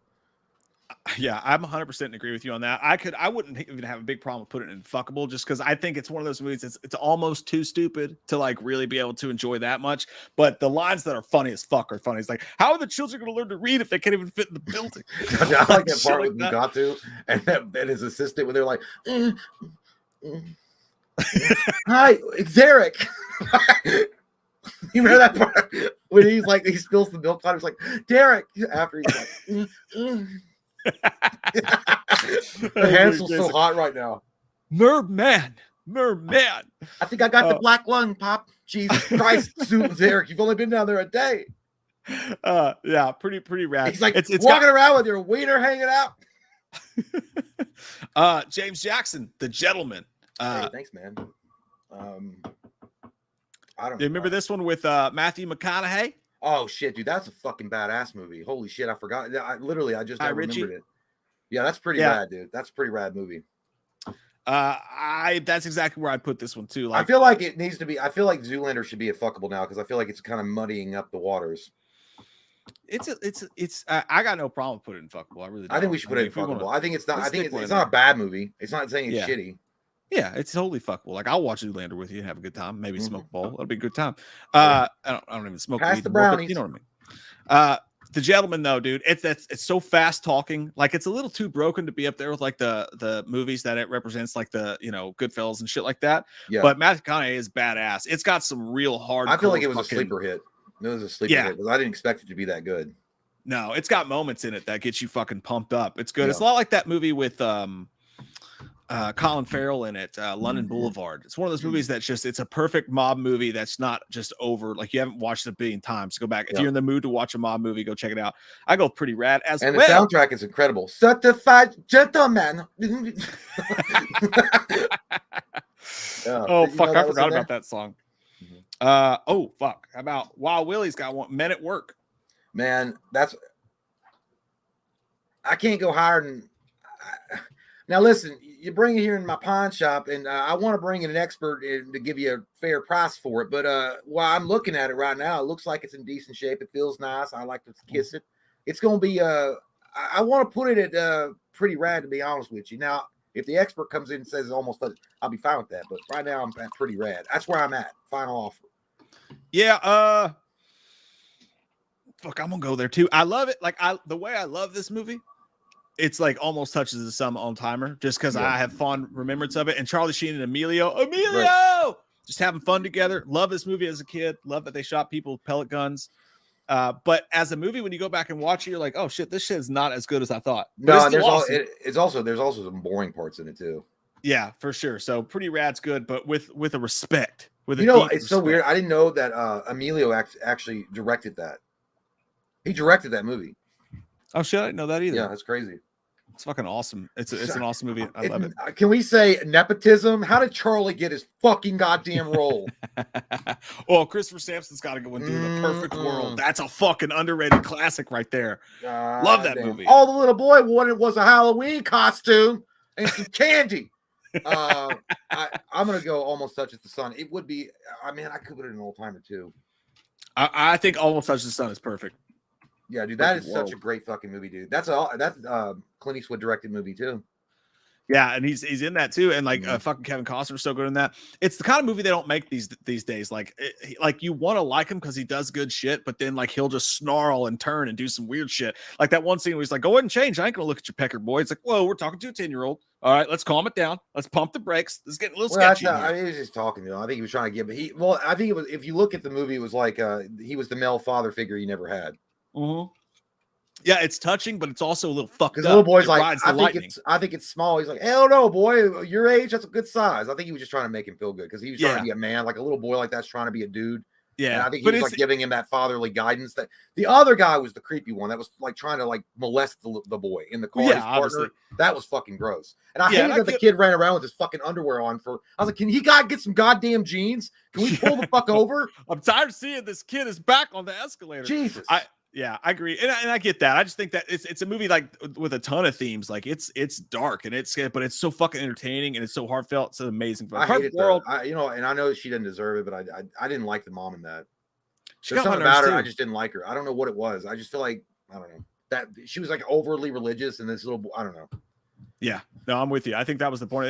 Fuck, it's a great movie, man. Great movie. I always get that confused with another one. Was it another Clint Eastwood or? Oh, there's a movie just like that. The War, some shit. I don't know. The War Back Home. No, The War Back Home with Kevin Costner. That wasn't Clint Eastwood. That's a great movie, though. That may have been it. Kindergarten Cop. Almost Touches the Sun. You got to get it up there. Girls have vagina. Boys have penis. Shut up! Then they start crying like, oh, no. Dominic. And the bad guy was good in that, too. Like the dad. He was all sweaty and had that ponytail. I was like, come on, Dominic. Yeah, that guy was great. That guy's a great bad guy. He was in I don't know if you guys know this movie from the 80s. He was the bully in 3 O'Clock High. That movie's fucking awesome. And dude, that motherfucker's been 35 years old for 25 years. Dude, like, he could have been 35 years old back in the 80s when he was playing a high school student. That guy already had that guy was already paying taxes in fucking 16 years old. He would have been a badass bad guy. He would have been a badass bad guy in a Karate Kid movie too. Like he was perfectly built for that. Yeah, he definitely had Cobra Kai material written all over him. But I fucking love Schwarzenegger in this movie, man. I think this is where he really first shows off his comedic talents and stuff. It's like it's not a tumor. It's not. I remember he was picking that little boy up. He's like, "Open your mouth!" and all that shit came out. He just threw him. He just threw him. But it's a fucking cool ass idea of a movie because it wasn't like they didn't like pussyfoot around it. Like they made it funny and they threw his ass in there. And it's just like that's probably what it would actually be like if you threw a larger than life guy like Schwarzenegger in there, and he's used to everybody like bending at his will because he's this big guy. Then he has to deal with these kids, and he's like the second he gets in there and he's like fucking losing his shit. He's like, "Shut up!" And then they start crying. He's like, "No, don't do that. Put that cooking down." I think that's listen, you don't need any kind of like motivational, like if you're trying to lose weight, just get that shit on your fucking phone. Like every time you're going to reach for a junk food, put that cookie down. You're like, oh, that's good. I like that. Fucking Jingle All the Way is another good one. I put that probably pretty rad, but it could maybe be Almost Touches the Sun. I never realized how weird kindergarten right? Kindergarten. I was just struggling with that shit. I thought it was like kid in a garden. You know, like because learning is the apple that grows on the trees, so it would be like a garden. That's just tough, dude. It's tough to figure out. let's see. Garton. Kid and Garton. That's weird. Say that literally. I'm sure that some of you all are smoking weed or on shrooms. I bet it's gonna freak you out. Kindergarten. The more you say it, the weirder it gets. Michael Trillo has a good one. Backdraft. Fucking badass movie. Dude, I want to put that one in Almost Touches the Sun as well, but I can't. I think that's where it goes. It does belong there. It does belong in the light. I think Pat Benatar. It's one of those movies that you would rent back in the day. It was one of the few movies that had like the double VHS. You're like, oh shit, that must be a classic because they got the 2 VHSs. You know what I mean? Like, it was a long ass fucking movie. I remember renting Glory, I think, and I was like, fuck. It was like 2 goddamn tapes full of shit. But I actually got bored. It was weird. I got bored during Glory, but I didn't get bored during the Postman. The Postman was like 6 fucking tapes. Yeah, with Kevin Costner. Fucking ruled, dude. I love that movie. I think Almost Touches the Sun's where it's got to go, dude. I really agree with you on that one. I think if we run out, if it dies, it dies. Yeah, it's fine. It's fine. If you guys have never seen Backdraft, Kurt Russell, Robert De Niro, amazing fucking cast. It's a firefighter brother, movie. Daniel Baldwin. Was it Daniel Baldwin? It was one of the Baldwins. Yeah, there's so many. They're like Bebe's kids. They don't die. They just multiply.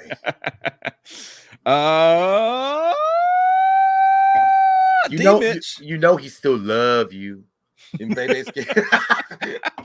How about Looper? Remember we reviewed this in 2013? I mean, they did a pretty good job with the whole. We love time travel movies. They did a decent job of doing the makeup effects on Joseph Gordon-Levitt. And Joseph Gordon-Levitt is a good enough actor that he did get the mannerisms down. But I think it was one of those movies that you watch once and you really don't go back and watch it for a few years. Like it kind of the steam wears off after you've seen it, so you really don't have a desire to see it again until a while. I put it pretty rad. I think it was good. I just don't think it was like anything more than that. I think we have our second vote of the night because I don't even like this movie. I think it sucks my butt, Steve. You didn't like it? I thought it was pretty good. You're a harsh bitch. You're a harsh bitch. Well, that's what my wife said. I'm cutting your Amex card up, bitch. As far as rounders, fuck everyone. Fuck everyone in this room. They said Almost Touches the Sun, 59 to 41%. You come to my club, you understand the situation. Fucking rounders. Edward Norton, Matt Damon, one of the greatest goddamn movies. Why don't you just take a round the fucking loser alley and shut your face? Why don't you just get around this dock? Why don't you eat my round hole, which is my butthole? I will, for joy. Just for joy, for pure joy, not your ass in my face. Let's go. God damn it. I cannot believe you fucking people put rounders and not all timer. What the fuck is this? People are smart. They're smart. What the fuck? I take rounders over Karate Kid and Train to Busan. Whoa! God, what's up damn. Now? That should be a hate crime with what you just said, you motherfucker. Like that? And if you were in Canada, you'd be arrested for your mouth. Quickly before the fall girls in, tell me that do you like? Because it's fucking true. Yeah, I do. I liked it a lot. I like when you whine. It makes me turned on. I like to collect your tears, Gypsy. Yeah, it does. Looper's pretty rad or effable. That's going in the poll right now. I thought it was boring as shit. I think it's going to wind up being a fuck. I think people are going to. I mean, we could be shocked though. It could be sucks my butt, Steve. I don't think it was that bad though. I don't think. I just remember when we went to review it, you just kept calling it Looper Pooper Scooper, Looper Pooper Scooper, and I was like, shut up, Jay. Looper Pooper. God. Oh, how about Falling Down? Jamming out jamming with the good one. That's okay. Well, listen now. You got to put that in all timer. I think it's just got to go up there. Michael Douglas, for God's sake, he survived throat cancer, and he's married to Catherine Zeta-Jones. By the way, Falling Down is a great movie about a guy that just like has had it.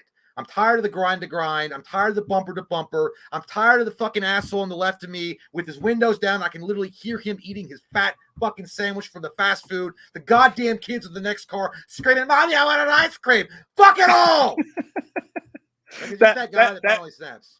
That girl that Jay was dating that wanted to take a chicken sandwich to the movie theater was Jay's falling down moment. He got out of the car and just left it in the freeway. I just started walking. And then when I came to a convenience store and I was like, first you say, "Have a nice day," but you didn't say that. I'm actually that sounds like more like Anton from No Country for Old Men. But yeah, dude, and also surprisingly, you think about how great that movie was. Joel Schumacher directed it, and then you look at the train wreck that was the Batman series, the latter half of the Batman series in the 90s. It's crazy. Yeah, I'm gonna go. Like I could go Almost Touches the Sun, but I will go all timer with you. Although I think Rounders belongs up there, but that's okay. I'm over it. God, I'm fucking over it. Get off your period. It's over. I'm over it. I do love that movie. That Falling Down is the greatest. Like, I got to go to fucking work. I'm having the worst goddamn day and everybody's pissing me the fuck off. And you just snap. And like, it's the perfect movie for that. Also, the dad, fuck, what's his name? He was in From Gone in Heels, 60 the dad? Seconds. No. The dad and Shit, yeah. Robert Duvall. Oh shit. Robert Duvall. Yeah. Robert Duvall, fucking great. He's great in that movie as well. Falling Down kicks ass. Do you like Robert Duvall in like the later roles, or you like him in Godfather more? When he played that kind of reserved badassery that he was. I think I'd say my favorite role he's ever done is probably Falling Down. Yeah, I think that's my favorite one. Yeah. Christopher Sampson's got another going, The Notebook. It was interesting. I saw it once, like 20 years ago. But I remember. You don't Ryan Gosling? Is that the one with Ryan Gosling? Yeah. What do you want? What do you want? I get this one confused. I remember watching Dear John, and I actually did like Dear John. I don't Channing really... Tatum. Yeah, dude, it was like, yeah, it's good. I like Channing Tater Tots in that one, dude. That was actually pretty fucking good, and you can relate to him. You like that guy went over to fight war, and that bitch wrote him a Dear John letter. Then he comes back, and he can't really get mad because she married the guy in the wheelchair, and you're like, well, I can't beat your ass. Fucking nature did it for me. So now I'm just kind of fucking stuck here with your goddamn ass, fucking dating my girl that used to be my friend, and now she's sucking your dick. Anyway. That was actually directly quoted from the movie. That's what that was literally that's the trailer that came out. I remember the Notebook. I'd watch it. Yeah, I think the Notebook was pretty good. I think it was pretty rad. I actually did enjoy the Notebook. I would go with either fuckable, pretty rad. For the sake of saving time, I will go pretty rad along with you. I thought it was a little highfalutin. They didn't need to make this fucking thing 3 hours long, okay? And then it got depressing as fuck. It got sad as shit, and it made me mad. It's like, you made me watch these two fall in love, fall out of love, figure it the fuck out, ultimately for them just to be fucking sad as shit. Oh, yeah, they remembered each other, but their lives fucking suck again. God damn it. I thought A Walk to Remember was sadder. Well, why don't you take a walk to shut the fuck up town? Huh? You just take a walk to my dick with your mouth. I fucking promises. They don't sell. It's already out waiting for you. God. It's like an airport in your mouth. It's ready for a fly-in. Oh, hey, this one's gonna piss people off. Boondock. Well, I'm not. You know what? I'd rather let the audience decide because they already know what we. Because here, don't you puss out on me, Texas. I'm gonna puss out, bitch, because I want people to like us. You know what no, you want. I will say, listen to me, it's fuckable, and you know what? And I'm being very, very generous. I don't think it sucks by any stretch, but I feel like it is literally, in my opinion, one of the most overrated action films I've ever heard about or seen. Preach. Well, no, I mean, because people literally compare this movie to like a Quentin Tarantino-esque type of masterpiece, and it's more like a Quentin Tarantino shit-esque. It's a shitty. It's overrated as fuck, Jay. That's what it is. It should be called Boondock That's just Mediocre. What it is. Yeah, it's just not. It's not. I mean, yeah, it's Boondock okays. Yeah. I call it fuckable. Yeah, Boondock Lames. I think it's overrated as shit. Everybody's like, but Daryl from The Walking Dead. No, well, listen. I mean, I know people. Cool, fuck. Yeah, they're cool, man. And then you're like, all right, well, I remember the fucking edgy goddamn teen in high school, and then you kind of grew out of it when you got rid of your corduroy pants. Yeah, it's like the Hot Topic version of Goodfellas. Yeah, it really is. It's like Wish.com fucking version of the Expendables or something. Yeah, it was never not really the Expendables, but Tango and Cash. Iron Man, that's an all-timer. Good man, Ryan Tuvell got a big ass box from Ryan Tuvell that we still got to unbox, and he's got that old school Halo logo. Which I love that shit, dude. Halo 3. Iron Man, the original Iron Man. I think it's an all-timer. You know what? You can't disagree with that, Jay. You can't. You really can't. I mean, it brought back Robert Downey Jr. from his fucking alcohol-fueled cocaine days, and was like, "Hey, Robert, you want another chance?" Like, sure.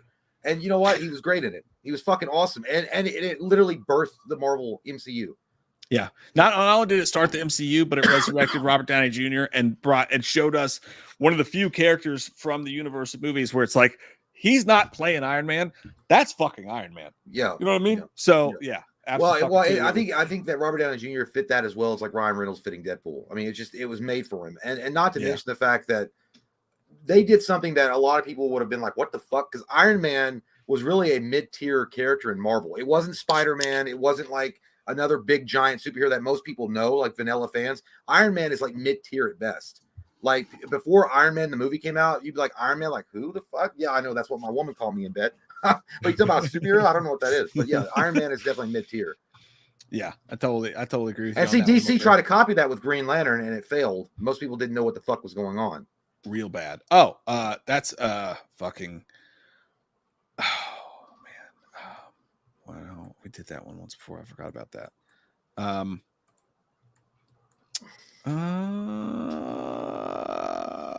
Sheevy's got, you know what? Just outside the movie realm, Stone Cold Steve Austin. I think he's all timer. I mean, that's all timer. Yeah, he's. There's no fucking doubt.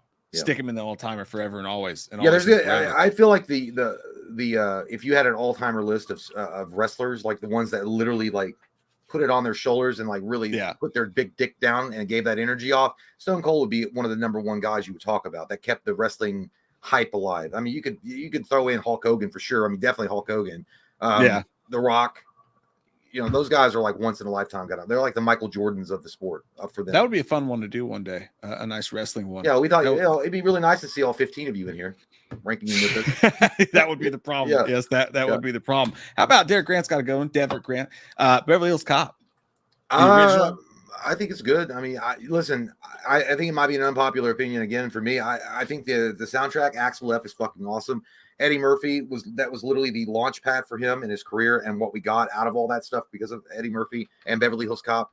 But ultimately, I liked it. Maybe I'm just confusing it with Beverly Hills Cop 2 and 3, but I feel like it was good. And then, but not like, it wasn't like anything that was groundbreaking or anything like that. I feel like it was pretty rad. I liked it a lot, but I never put it in higher than that. I will not fucking go down that mountain with you. You son. Well then, fine, bitch. Your fucking mountain pass is denied forever, motherfucker. You're not going to motherfucker with me ever again. By the way, Looper, the crowd voted 56% fuckable versus 45% pretty rad. That's close.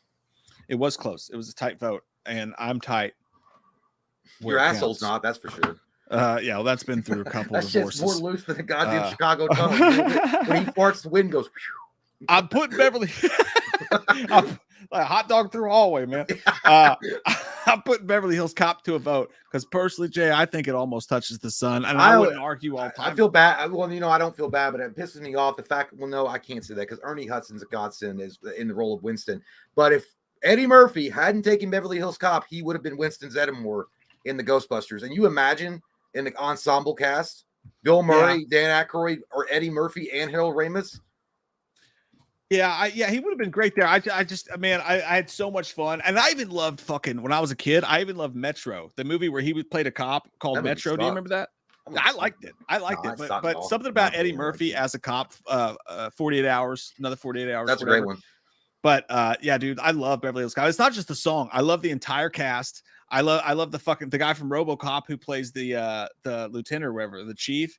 The way they did that whole thing, I just loved it, man. It's been a while. I have to go back and watch it. It's been like a minute since I've seen that. I just watched all three of it. And I like 3. Like a lot of people shit on 3. I love the fact that they put that shit like Disney. I don't think 3 was bad. When I was a kid, I used to rent 3 more than 1. Yeah. No, 3 was fucking. 2's great. 2's like a super version of 1. Like I'd probably think Beverly Hills Cop 2 is probably the best one of all of them, to be fair. Yeah. But the first one is like going to Toys R Us, and the third one is like going to like Children's Palace, and the second one's like, hey, listen, mom and dad don't have a lot of money, so we're going to Kmart today. Yeah, we're gonna get fucking gnarly. Or Roses. We're gonna go to Roses department store. Oh God, not Roses anywhere. Roses. All they got's fucking VR. Dude, I used to love when I used to go to Roses sometimes back when it was still here. Not mom would take us. They were the only store that had the old wrestling figures, like the WWF old school ones. Yeah. So it's like being in the ring, like those ones. You could find a diamond in the rough at Roses. That's true. Yeah, they had a great toy section. It's like, what am I doing at Roses? Am I gonna buy a fucking pizza oven? Like most of the shit sucks. Roses is still around. Yeah, I know. There's one in Lexington. There are a lot of country areas. I feel like William Taylor says, "Hey guys, just wanted to jump in. Get it up, baby. Get it up." Thank you, William. Hey, thank you, William. If you want to get it up, make sure you watch some porn and clean yourself afterwards because you can get an infection, especially if you're uncircumcised. You know that happens. You got to clean it. Mr. Club says, Mike, really? You guys haven't reviewed See No Evil with Kane from WWE? It's basically Kane's Leatherface. Let me tell you something, Mr. Clumps. We have fucking reviewed it. It's on our fucking YouTube channel. And next time you come around my fucking DWL dome, you better fucking respect it. That's it. We did do that one. Mr. Clumps, aren't you late for your goddamn probation hearing? Yeah, I remember that. We reviewed it.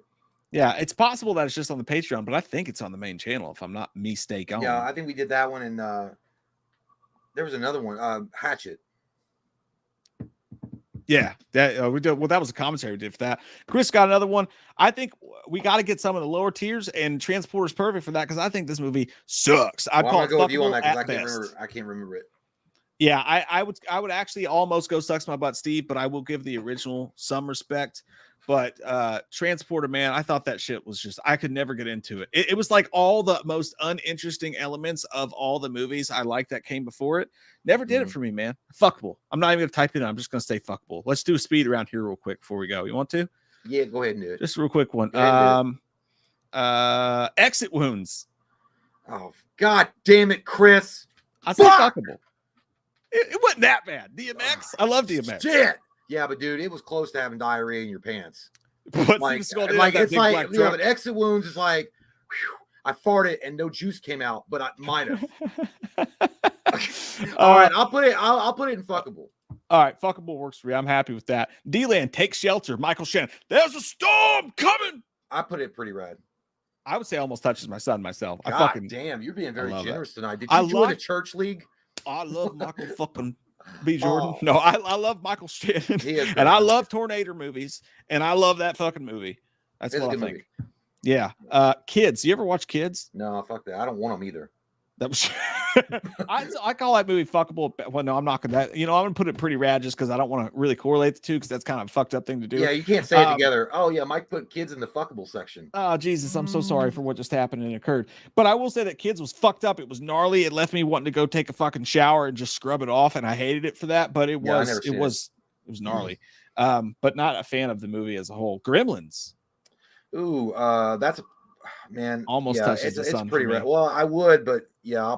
Pretty rad on Gremlins. You fucking dog. You scoundrel. To be fair. What, Pepper, you minx? You minx. I would honestly, I'd put Gremlins 2 higher because I liked it better. I did like Gremlins 2 better. I don't know why. It wasn't as tight as the first one, but it was usually not. Yeah, as they get older, they get looser, Jay. How many He-Man Hulk dicks did she go through before she got to me? Okay, feels like a vacuum cleaner in there. And that's not always a bad thing. All right, I'll go with Almost Touches the Sun. That's fair. Crank.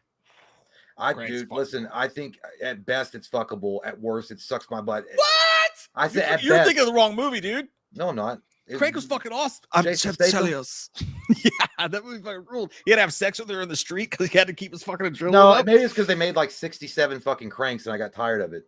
I think they only made 2. No, they made 58. Oh, it was 57. I thought it was 62. Anyway, I don't know. I remember. Maybe there's something about Jason Statham that I kind of get like. That I get, but I do think this is best movie. I would say Almost Touches the Sun. I'll put pretty rad. I'm not you fucking crazy. All right, everything's going to Almost Touch the Sun. That's what I feel. No, License to Drive. Crank Skank. I don't remember this movie at fucking License all, dude. To Drive with Richard Grieco. Yeah, Corey Feldman, right? It's not Richard Grieco. Is it Corey Feldman? Corey Feldman's in it. Yeah, I think it's Corey Feldman and Corey Haim. Yeah, I don't remember. I don't remember it though, so I can't really rate it. Well, just to stick at least one and sucks my butt, Steve's asshole. Jigsaw 44, Cradle to the Grave. Sucky private. Steve's asshole. Get over here. I don't like it. Shove this. Let me shove this in your ass, Steve. Piece of shit. Will Arnold's got a great one, dude. Cliffhanger. I would say that's pretty rad, dude. I think it's pretty rad. Yeah, it's not any higher than that. I think it's great. And the guy that played one of the main bad guys in it, he's the fucking dude from Mallrats, the one that like kicks off the towel. He's like, Michael Rooker. Michael Rooker. And John Lithgow is a bad guy. Yeah, he was great. Yeah. I love the setting of that movie, and I love all the fucking shit that came out of it. Like, remember the Cliffhanger game on Super Nintendo? Yeah, it sucked. Where you had it was hard and it sucked, but it just gives you good memories. You have to dodge like avalanches and shit. I would just rent it just so I could have it on the cartridge, that picture, because it looked cool.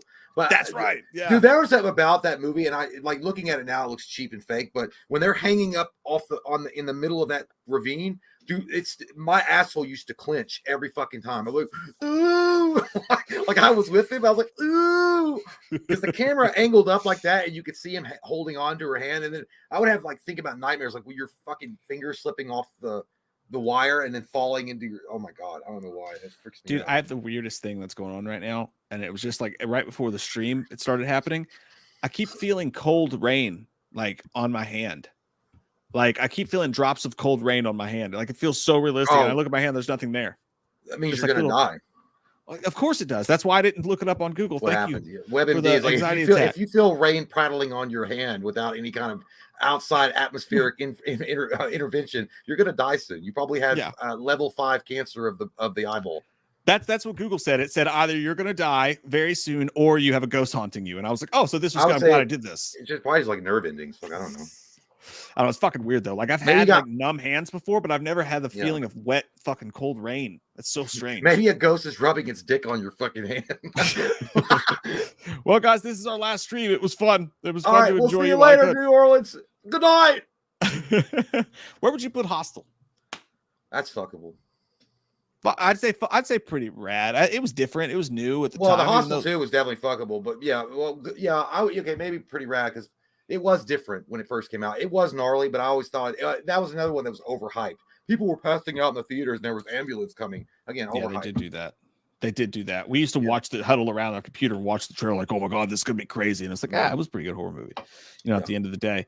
Last Boy Scout, dude. Chris Francis keeps bringing up bangers. That's almost touches the sun for me personally. Yeah, fucking love that movie. I think that's a great one. Yeah, it's going to be up there. They even got Daniel Harrison. Maybe if Aaron Rodgers had carried a pistol in his fucking like goddamn shin guard, he would have been able to save himself from having a broken Achilles, and he could have shot the guy in the head like the guy in the movie. Why do you keep bringing up painful fucking memories? Because I like it. It's funny. That ghost is rubbing his dick on your hand right now. You fucking dick. You dick. Yeah. Mr. Clump says Iron Eagle has 5 fucking sequels. Does That's it wild. really? Damn. Yeah. That's fucking crazy. Iron Eagle. I can't remember the rest of it. We used to know all of it. Yeah. How the fuck does that go? Iron Eagle. I don't know. That's a great fucking song. Fucking dudes left and right. Yep. That's probably not exactly how it goes. Exactly. Close my eyes and pick. Oh, I don't know what the fuck that is, Shake and Bake, but I thought there was one Saturn. Jumanji. I don't think Jumanji is that rewatchable. I went back and watched it. I was like, this kind of boring. I'd say I don't think it aged well. I think that's the problem. Yeah. I think when it came out, like the effects and shit were great, and also Robin Williams is awesome in that. I put it at pretty rad, like a really high, pretty rad. That's probably where I'd stick it too. I mean, in you, I'd stick it right in your mouth. Oh yeah. Right in your mouth. That's where I missed Adrian's super chat before we go. Oh God! Don't fucking do that in my goddamn ear. I got fucking feel a little tingle in your crotch. No, dude, it makes me sick. Is that what happened? I'm already getting caffeine sick, and you're making it worse. I have too. I had too many fucking Mountain Dews. Yeah, Mountain Dews. Shit, dude, it's better to get drunk apparently. Hey, just be careful because like you're supposed to have 400 milligrams of caffeine a day, and there's about 50 in each Diet Coke can. So just keep it under there. You'll be good. I drink coffee. You don't drink coffee. You'll be fine. Shit, man. I fucking drank like 12 sodas today. Which I do every day. That ain't that far over. Adrian says Loomis. Hey, caffeine free is good shit. That's what I'm where to go. No, dude, I can fuck with caffeine free. No, fuck that. I can fuck with that shit. Well, I mix them. Like if I've had too much caffeine. Anyway, Adrian says, Loomis, there's reports that Mitch McConnell froze because the Curse of Thorn was invading his soul from Michael. Thoughts? Also, Rank 2005's waiting. That's an all-timer. I don't give a fuck who knows it. No. Listen here, Adrian. Mitch McConnell didn't freeze because Thorn from the Curse was bothering him. A thorn from the turd sticking in his asshole was bothering him. He shit his pants. Little do people know because they're not in the inner circle of the people from the Congress. Mitch McConnell had farted, which he thought was silent, but a little squishy fudge stickle came out. It was poking your head like a turtle, and he froze. Unknown, unable to do anything except hope to God that it gets sucked back in the asshole so he may deliver it to the toilet water. End of story. Fair enough. And 2005's waiting, I would say, at least almost touches the sun. Yep. Underrated as fuck. Requiem for a Dream. Where do you stick it? Other than in my butt. I think it's pretty rad. That's where I put it too. That's where I put it too. I don't like really watching it again. I think it's once you've seen it, it's like, yeah, that's enough. Yeah, it's amazingly made, but like once you've seen it, it's like I don't want to go back down that dirty, crusty butthole again. I had enough. I'm out. So and we're fucking out, guys. I like that. As Tekka said, hey, where do you rank these nuts? Depends how big they are. Beverly Hills Cop, you guys say, is an fuck, dude. They went above. Don't you ever go over my fucking head. They went above both of our heads. They say Beverly Hills Cop is an all-timer. 61%. Damn. 21% says almost touches the sun. 18% pretty rad. And that concludes our broadcast day. You're the boss. You guys picked it. Hey, boss man, been take my fun, shirt guys. off here, Thanks boss for man. hanging out with us. We hope that we weren't too annoying. We both had a lot of caffeine. We both sound like we've been fucking snorting coke off some strippers' asses, but no, not really. It's just The usual. the byproducts of the marketed things like Diet Coke, things like that. But yeah, good times. Good times. Next time I'm just gonna do blow because I think it'll be like less fucking severe than caffeine. I would watch you. I would watch you do No, I blow can't. and give you a hand job. I think it'd be and like see how that scene in felt. Roger Rabbit when he like has the coffee and his eyeballs explode. Remember that scene? Anyway, but yeah, good time, guys. Hey, we love you guys so fucking much. Thanks for hanging out with us. We'll see y'all Saturday night. See y'all on the flip side. See you soon. Dicks out. Wearing hats every time, every night.